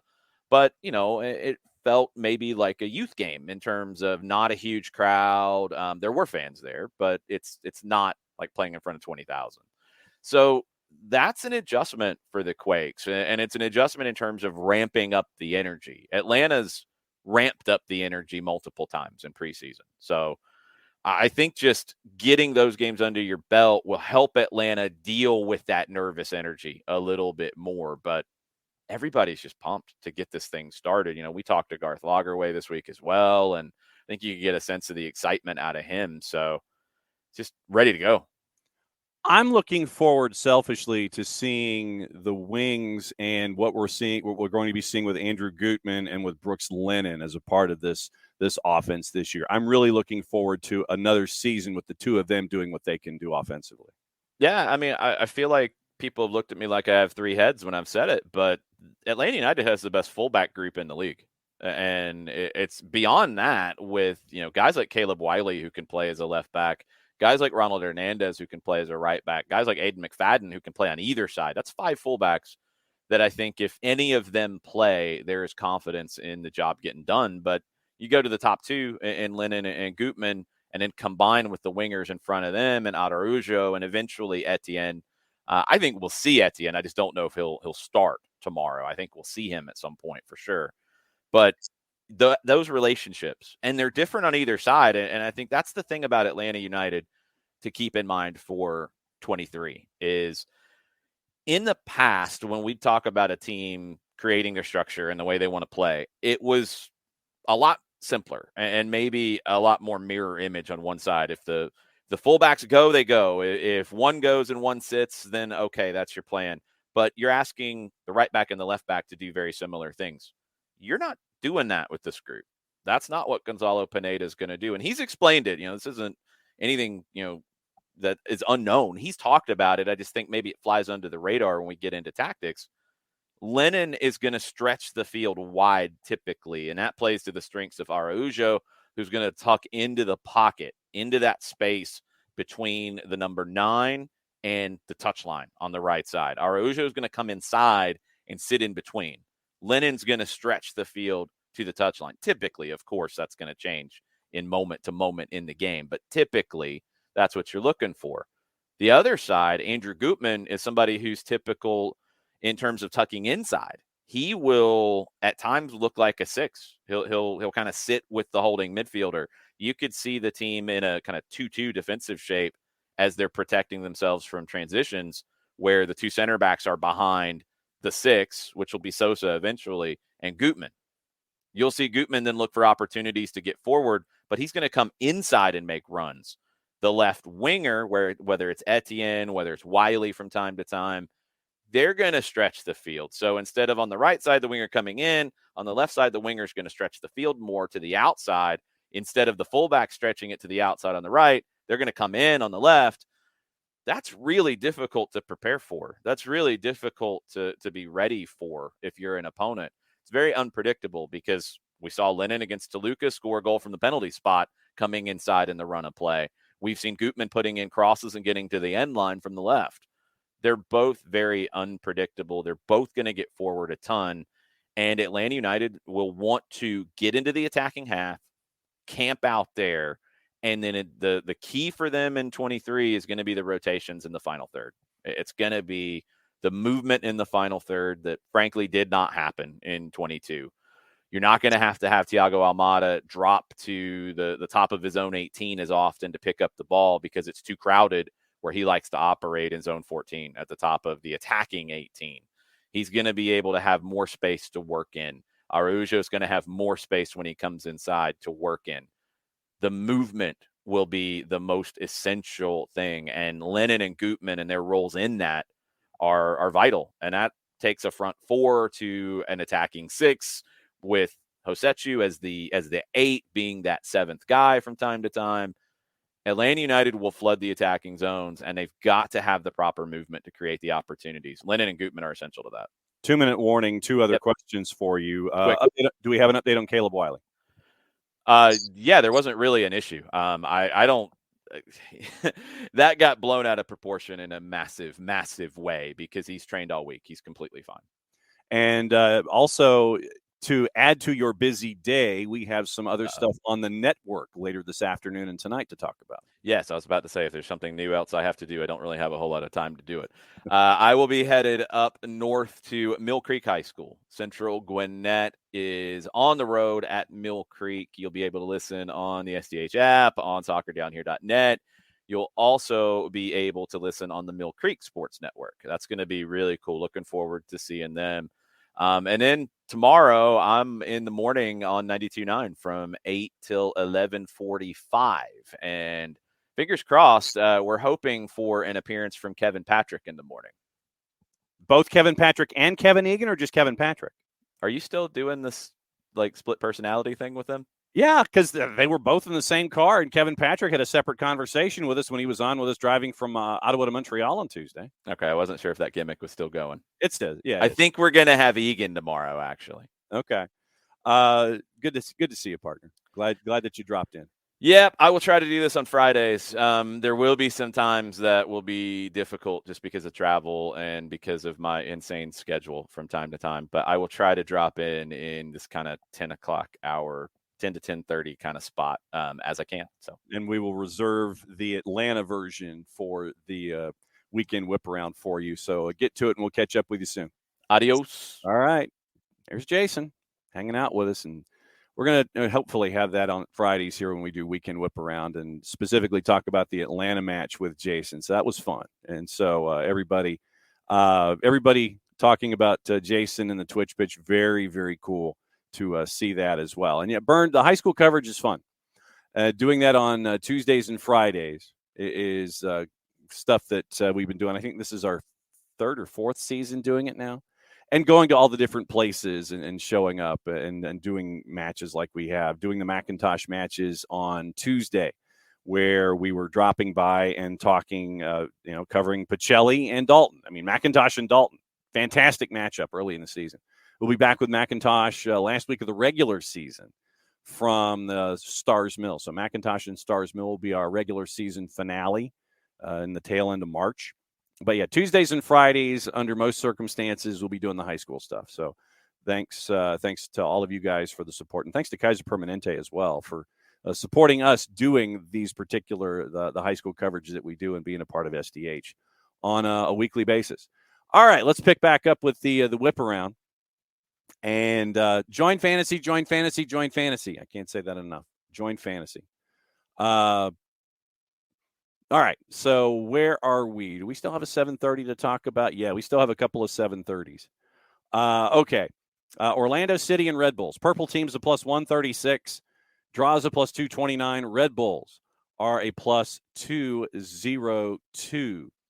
Fun facts with this one, which is free on Apple TV.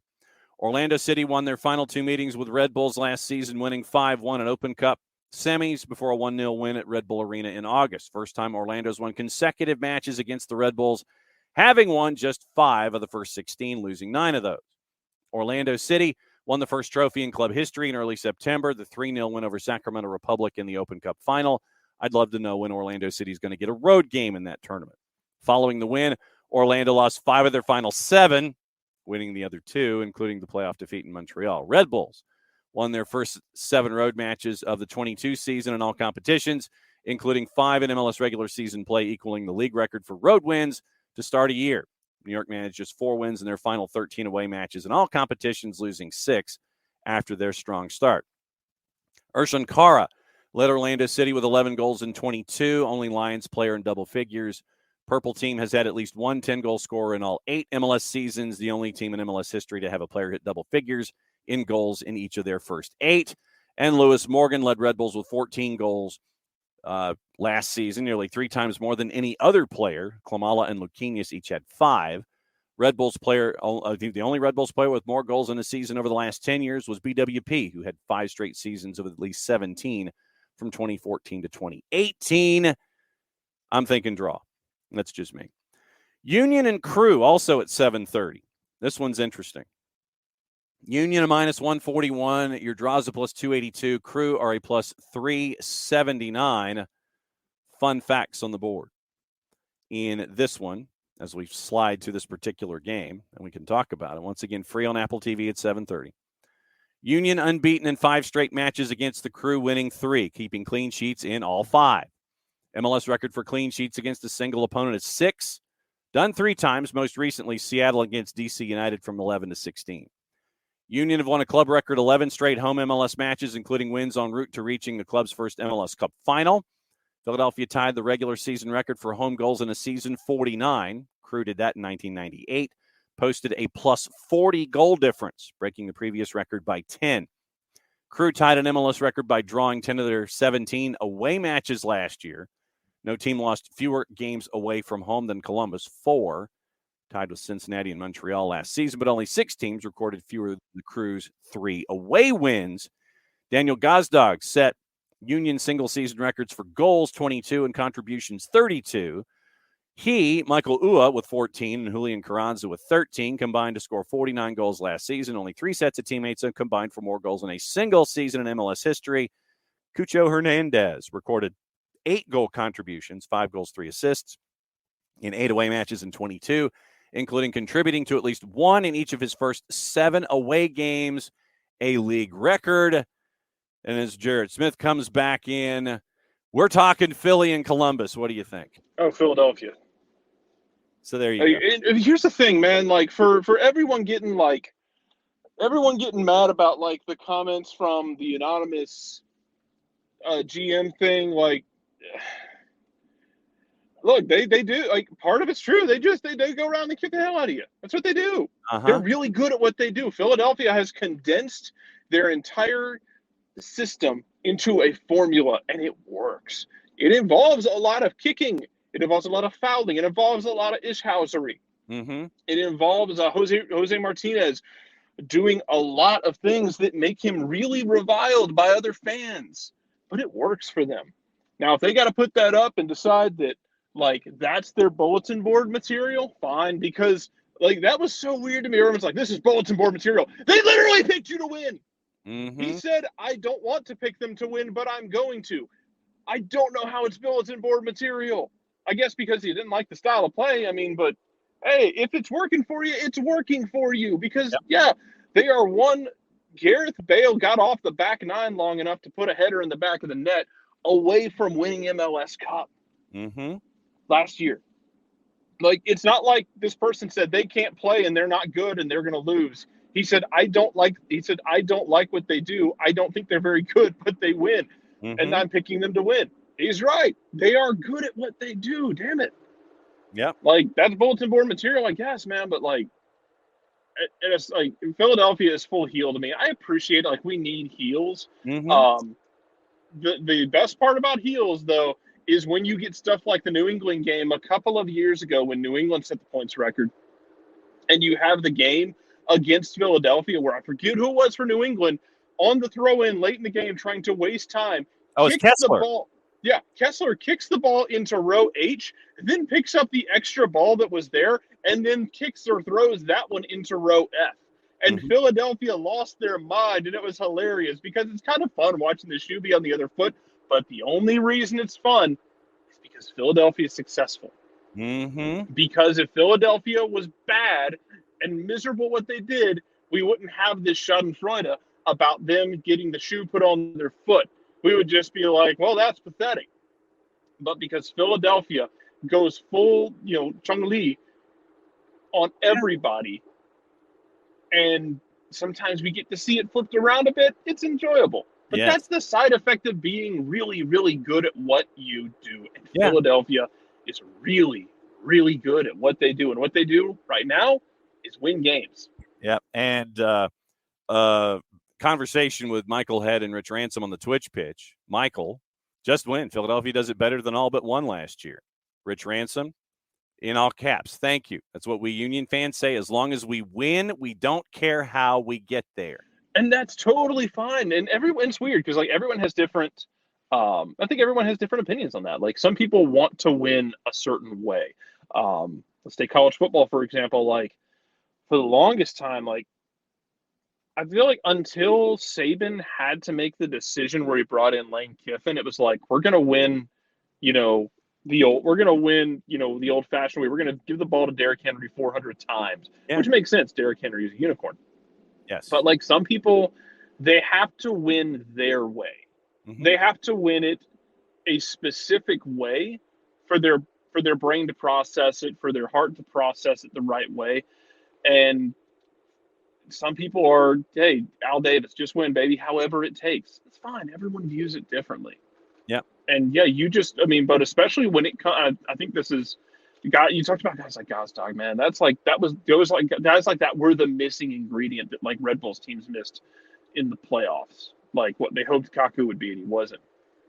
but you got to have like, hey, this is going to be a slog, and we need somebody to grab this grizzled cadaver that is our team and just drag it across the finish line at times.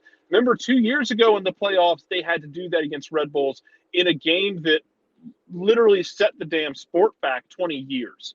I still am mad at most of MLS like mothership, because all they did was build it up, and all they did was, ha ha ha, this is so bad. Like, no, man, it was legitimately bad to watch. Not like fun, but like it was just painful to watch. But guess what? It took a rocket from 35 yards, but Philadelphia dragged that body across the finish line, and that's all that matters, especially in the playoffs. Yeah. 8:30, 2 matches. Austin FC at Q2 is hosting St. Louis City SC. Verde's minus 189. Your draws a plus 380. And St. Louis City SC is basically a plus 500. Fun facts. I know we're all looking at Austin to win this one. Austin's second match against an expansion team in MLS after recording a 1-0 win at Charlotte in June of 2022. Daniel Pereira scored the game's only goal in the 62nd minute. Austin reached the conference final in their second MLS season after making a 25-point improvement from expansion, 31 to 56 points. That improvement ties the largest by a team from its first to second season, along with Chivas USA from 05 to 06.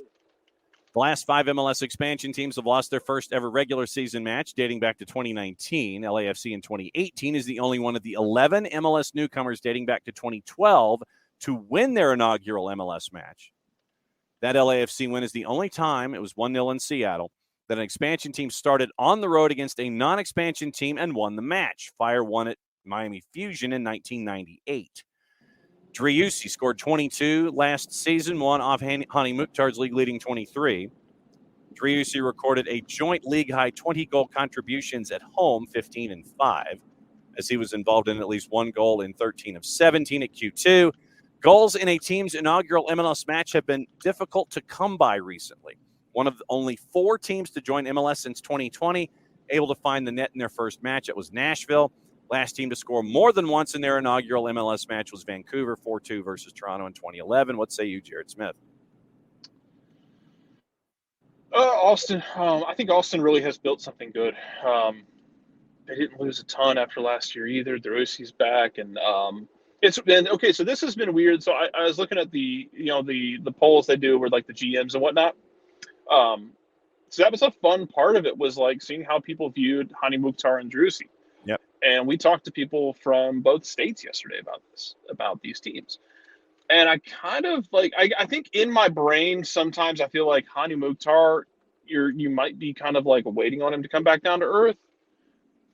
Because he wasn't necessarily that guy before he got to MLS. Right.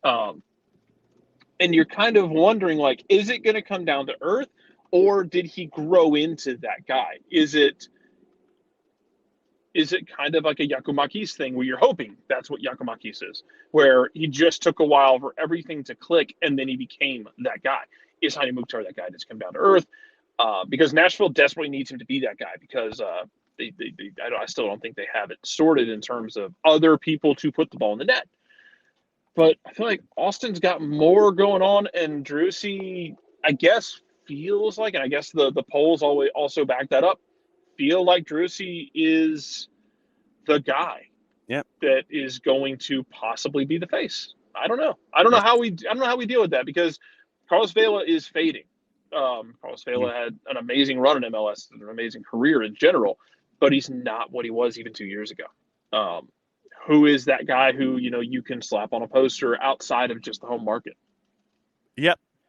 That's what we're staring at. I think that this is going to be – I think it's going to be Austin. It's probably going to be an ugly early season for St. Louis City SC, and so that's where we're leaning right there with that one. Also at 8:30, FC Dallas, Minnesota United.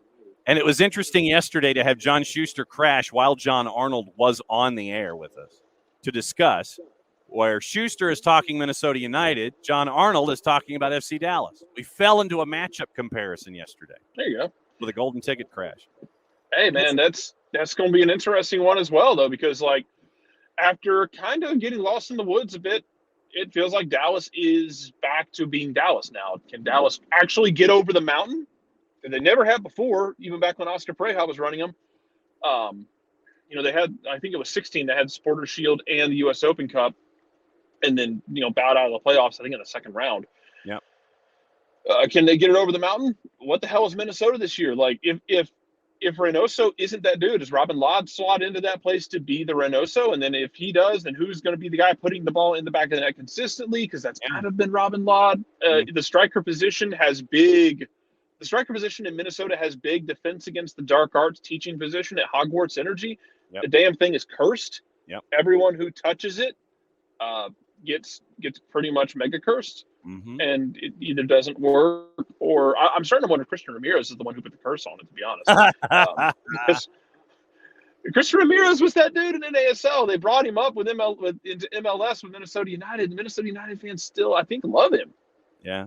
And they ship him out to LAFC. He bounces around, actually puts up double-digit goals in Scotland, and now he's back in Columbus. And oh, buddy, when if he drops a brace on Minnesota this year, it's going to be a lot of Larry David gifs. How do you feel about that? Exactly. FC Dallas of -127. Your draws of +270. Minnesota United of +346. Fun facts: it took penalties for FCD to dispatch Minnesota United in the first round of last season's playoffs, 1-1 after 120. Both teams won away against the other last season after only one of the first 12 was won by the team on the road. They lost 10 of those.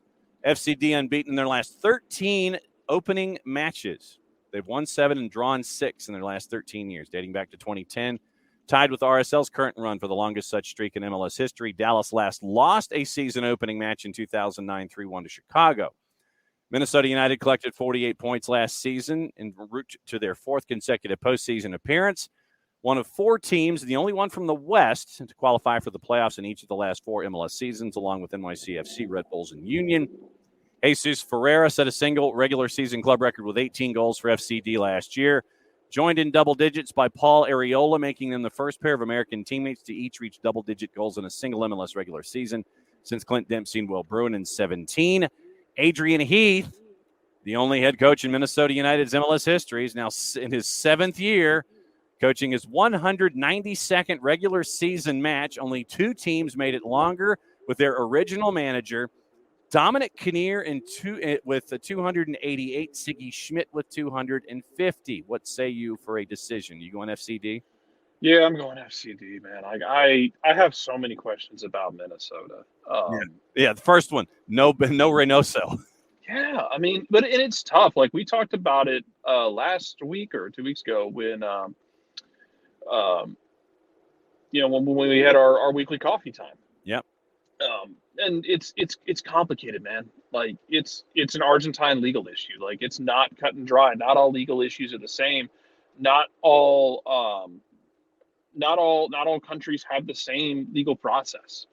So I don't think it's as cut and dry as people want to make it to be. Like, I understand we want to condense things down to, explain it like I'm 5 years old kind of thing, but that's not always how it works. Yeah. It's not always that simple. So this has to get sorted out, and I don't know how much of it is under his control. Yeah. So we got to see, but I got a lot of questions about, how, because when he wasn't on in the past, when he wasn't able to be, Reynoso MVP candidate, they struggled. Like, they still got wins sometimes, but like they didn't look like at the top of the, top half of the Western Conference team. If he's not there entirely, does Lod pick it up? How else does the rest of it? El Trafico is at 9:30 Eastern time. Galaxy are a dog at a +186. Your draws a +280. LAFC is a +127 in this one in front of 11 billion people at the Rose Bowl. I can get plus numbers for LAFC in this game. Yep. Well, you don't have to finish. There you go. So Jarrett's going with the plus side on LAFC there. No Chicharito, apparently, for the LAG, which is really going to hurt them. This makes it, again, I can get plus numbers? Yeah. Jesus. Okay. Yeah. Plus number. All right. Yeah. Sure. Plus 127. Hey, Perry Kitchen ain't walking through that door, Galaxy. Nope. 10:30, Vancouver hosting RSL. Vancouver's at a plus 131. Your draw's a plus 236. And RSL is a plus 206. When I was talking with Nico Moreno yesterday, I said traveling to the end of the planet, otherwise known as BC Place, is always a difficult proposition. Doesn't matter who you are, even if you're in the Western Conference, because you've got to fly, you've got customs, you've got to get through, you've got to get settled. It's, all over the place. So, fun facts. Whitecaps have won 10 of their 13 true home matches against RSL. 1-1, a loss and a win in neutral site games, including the last 2 in a row. Vancouver's 10 home wins over RSL are its most against any opponent in MLS history. Vancouver won the season opening match in each of their first 4 seasons, but have managed just 2 wins in their last 8, losing 5. Last season's 4-0 loss to the Crew on opening weekend marked the only time Vancouver has started a season on the road. RSL's unbeaten in their last 13 season opening matches, winning 6, drawing 7, dating back to 2010, equaling FCD's current run of longest such streak in MLS history. RSL has managed this run despite taking 12 of the 13 matches on the road. Ryan Gauld involved in 7 of Vancouver's last 11 goals. He has 12 goals, 15 assists since making his debut in MLS. For those 27 goal contributions, 7 more than any other Whitecaps player in that time. RSL scored 12 headers last year. Don't they have a Kamara in Vancouver? One of them? We'll find out. But 14 headers to Nashville with 9 different RSL players scoring at least 1 header. No team relied on headers more than RSL, with a league-high 27.9% of their 43 goals coming off of headers. What say you, Jared Smith? Give me the draw, I guess. I'm just gonna bow out. Give me the draw. Okay. I have a lot of questions about what Vancouver's offense will look like, and not in a bad way. Like, I'm very interested to see what Vancouver's offense will look like. How does it work for Julian Gressel in terms of his productivity? Does he have guys to turn the ball into the net? Because, and I know we've beaten this point ad nauseum, but made 2017 and 2018 so wonderful is you have Julian Gressel who can, especially put in an early ball and put it wherever he wants. But you also had a guy who was converting at a nigh unsustainable clip. Yes. Granted, he did it for 3 years, and Jesus, we're gonna need an oral history of those 3 years at some point in the future when Joseph's retired. Yeah. But you need both sides. You need both the peanut butter and the jelly to make a sandwich. So you have Julian Gressel who can turn the ball in pretty much anywhere he wants. Do you have the people in the middle, up top, who can turn the ball into the net? Mm-hmm. That is my question. They have a Russell Tybert. They have a Julian Gressel. They have a Ryan Gauld. They have a Dahomey. They have a Daber Caicedo, and a Sebastian Berhalter. They do not have a Kamara. I could have sworn they did. Okay, well, either way, I mean, they'll be fine. But yeah, I think they'll still be fun. It'd be cool to see that, just the other, like, almost the red-handed stepchild of Cascadia get off the deck a bit. Yep. We got one more to talk about on Sunday because Portland and Sporting was shifted to Monday. So you will have Monday Night Football because of the anticipated weather for Mother Nature, 10 o'clock on Apple TV Monday night. So your Sunday match, Colorado-Seattle. This one is on FS1 as well as Apple TV. Current juice box numbers there. You've got Seattle at a minus 122. Your draws a plus 286. Colorado is north of plus 300. Fun facts. Sounders have won 15 of their 18 home matches against Colorado in MLS play, drawing 1, losing 2, and including a handful of those in a row. Seattle's .833 win percentage, basically 5 out of 6, so 15 out of 18, is the highest in MLS history among fixtures played at least 10 times. Sounders missed the playoffs for the first time in club history in 2022, set club records for fewest points and most losses in a full season last year. Rapids just won 1 of their 19 road matches in all competitions last season, losing 13 of them. A 5-4 victory over Red Bulls in New York in early August. Colorado, 8 points, 42 goals conceded, both tied San Jose for the worst marks on the road in MLS last year. Nico Lodeiro, 10 goals in 10 career MLS matches against the Rapids. 5 goals, 5 assists, including playoffs. including 8 in 5 home games. Lodeiro contributed to multiple goals in 3 of his last 4 home matches against Colorado, including a goal and assist in the meeting last season. Diego Rubio set a Rapids club record with 23 goal contributions last year, 16 and 7. 3 more than any other player in a single season in club history. Rubio's 16 goals tied the most scored in a single regular season in Rapids history, equaling Connor Casey's total from 2009. So, what you're looking at here, I think it's Seattle, frankly. I mean, you look at the number. Seattle at a minus 122, Colorado North at plus 300. So I got to go with Seattle in that one. And remember, Portland and Sporting has been pushed to Monday, so we'll talk about that one then. That is your weekend whip around. I feel like I need music for it as we go forward. All right, let's get through the other news that has happened since we've been doing weekend whip around. You've got the moves for the twos that came out this morning. And it is Atlanta United has loaned Eric Centeno, Justin Garces, and Efren Morales to Atlanta United 2 for the 23 season.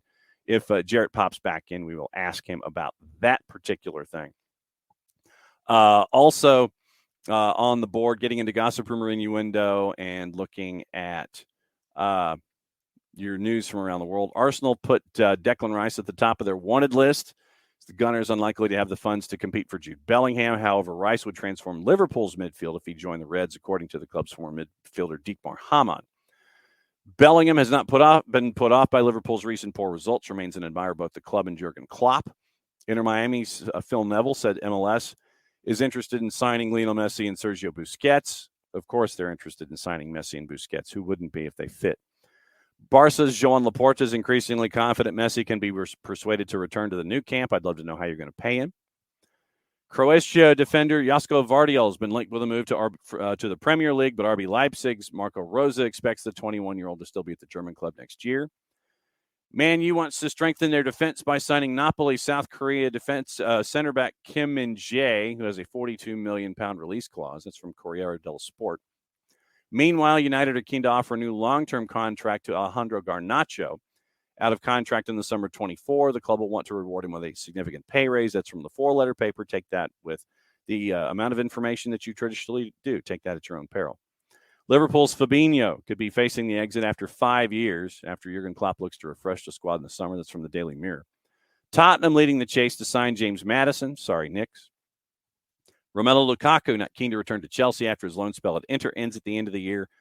Everton could move for Udinese's Beto in the summer after having a huge bid for the player turned down in January. Arsenal submitted a 70 million euro offer to Barca for Rafinha in January. Inter Valencia close to joining Internacional in Brazil from Fenerbahce, set to move on a free, according to Fabrizio Romano. Chelsea, close to reaching a verbal agreement with Independiente del Valle to sign 15-year-old Ecuadorian midfielder Kendry Paez, who will be able to join when he turns 18. So that's your gossip, rumor, and innuendo. Going with TV that you can pick up today, and we'll do today and tomorrow.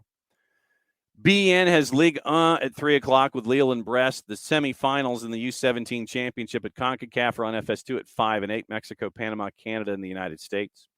We've got Friday afternoon football, Friday night football in England. Premier League, Fulham and Wolves at 3. ESPN Deportes says Elche and Real Betis at 3. Universo has your simulcast for Fulham and Wolves. ESPN Plus has the Jupiler League in Belgium at 2:40. Bundesliga with Mainz and Mönchengladbach at 2:20. And Elche and Betis at 3. Paramount Plus has the Argentine Primera at 7 with a doubleheader. Scottish Championship, Wraith Rovers, Ayr United at 2:45. VIX Plus has your simulcast on the U17s. Saturday, Ligue 1 is on BN at 11 and 3. Ligue 2 with Grenoble and Le Havre is at 9 a.m. Remember, the MLS match is on Big Fox at 4:30. 3 matches in a row on USA in the Premier League. Leeds, Southampton, Bournemouth, Man City, Crystal Palace, Liverpool. BN and Espanyol is going to simulcast the French action. ESPN Deportes, quadruple header in La Liga. Espanyol, Mallorca at 8 a.m. Cadiz, Rayo Vallecano, 10:15. Real Madrid, Atletico at 12:30. Keep an eye on that one. Valencia, Real Sociedad at 3. Fox Deportes goes to Guatemala at 9 o'clock with Celaju and Antigua. 2 to NA, triple header. Sabado Futbolero, 6, 8, and 10. Cruz Azul Juarez, Tigres Guadalajara, and Atlas and America. And Univision is going to simulcast. Universo is simulcasting the 10 and the 12:30 in the Premier League. Everybody on Apple, we've talked about that's free right now. ESPN Plus is all over the place. Bundesliga, Bundesliga B, Eredivisie, Championship 7:30 and 10, La Liga Santander and La Liga Smartbank, Paramount Plus, 4 matches in the Primera in Argentina, 2 in Serie A, Empoli, Napoli, Lecce, Sassuolo, 4 matches on Peacock, 3 at 10 a.m., and Crystal Palace, Liverpool at 2:45. So that's the action on television. Juice boxes for today before we go and for popular stuff. And once again, thanks to everybody this week with everybody here and all the guests that we had to preview the season. Thanks to everybody all week long that has been a part of getting the show off and running and making sure that that everybody is making sure that we get all the information that we need as we head into league play. Right now, obviously, it's still the Eastern European, Middle East, North Africa, Asia that's going on right now. Getting into the early afternoon, I'll only do the juice boxes for the games that we talked about. Let's see. If we got into a league that I was talking about. Once again, we're getting to 2 o'clock hour. Nothing there yet. Bundesliga, Mainz is a favorite at home at a plus 116 as Mönchengladbach visits at 2:30. You've got Ireland. You've got the championship in Scotland at 3 o'clock. Fulham and Wolves. Fulham at home at Craven Cottage is a plus 152. Wolves are a plus 204. Your draws a plus 221. Lille, a big favorite, hosting Brest at a minus 286. Argentine Primera is at 5 o'clock. You've got the Campeonatos in Brazil. We head into Mexico at 6 o'clock, 6:05. Juice Boxers threw the blanket over Querétaro and Club León, pretty much even across the board, both teams to win. Your draws a plus 206. Querétaro and Club León, basically a plus 165.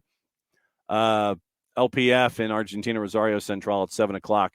Favorite at a plus 150 as Godoy Cruz comes to visit. You have Liga MX Necaxa, Querétaro. Necaxa is a plus 142. Querétaro is a plus 194. And your draw is a plus 219. Liga MX Femenil, Juarez is a favorite on the road at Club Tijuana at 10:06. Mazatlan is a dog hosting Pumas. Pumas is a plus 118. Mazatlan is a plus 206 at home at 10:10. And then that gets us into Australia and Japan. That's your Friday, and that's your week. Thanks to everybody this week for hanging out with us, all the guests and everything. Good to see Jason here on the show for the Weekend Whiparound. We'll be back at it. Remember, tonight, 5:30, 7:30, Jason is calling Central Gwinnett at Mill Creek. And those will be up on the network archived as such and simulcast on the Mill Creek TV network as well. So that'll be kind of fun to hear that. 5:30, 7:30 on the app and on soccerdownhere.net. And so you heard about all the broadcast plans for everything, getting everything going with Atlanta United. You'll see somebody up on the Halo board for yet another year. So this is what I look like without makeup and a suit or an Atlanta United golf shirt. But looking forward to seeing everybody at the Benz. Be safe getting there. Be safe getting home. Have fun tailgating. It's supposed to be a little wet, so dress accordingly. And, yes, Kefsey, show up. Ignore the haters. Or as Rebecca Welton says in Ted Lasso, F the haters. So good to see all of you guys. It'll be great to see all of you. And since it is the end of the show, Mucho Plati, I'll play it safe. It means I get to do this. We will see you at the Benz for the beginning of Major League Soccer season here in 2023. Play it safe, everybody. It means I get to do this. And we'll catch up with you tomorrow. And we'll catch up with you on Monday for your Reaction Monday. Be good.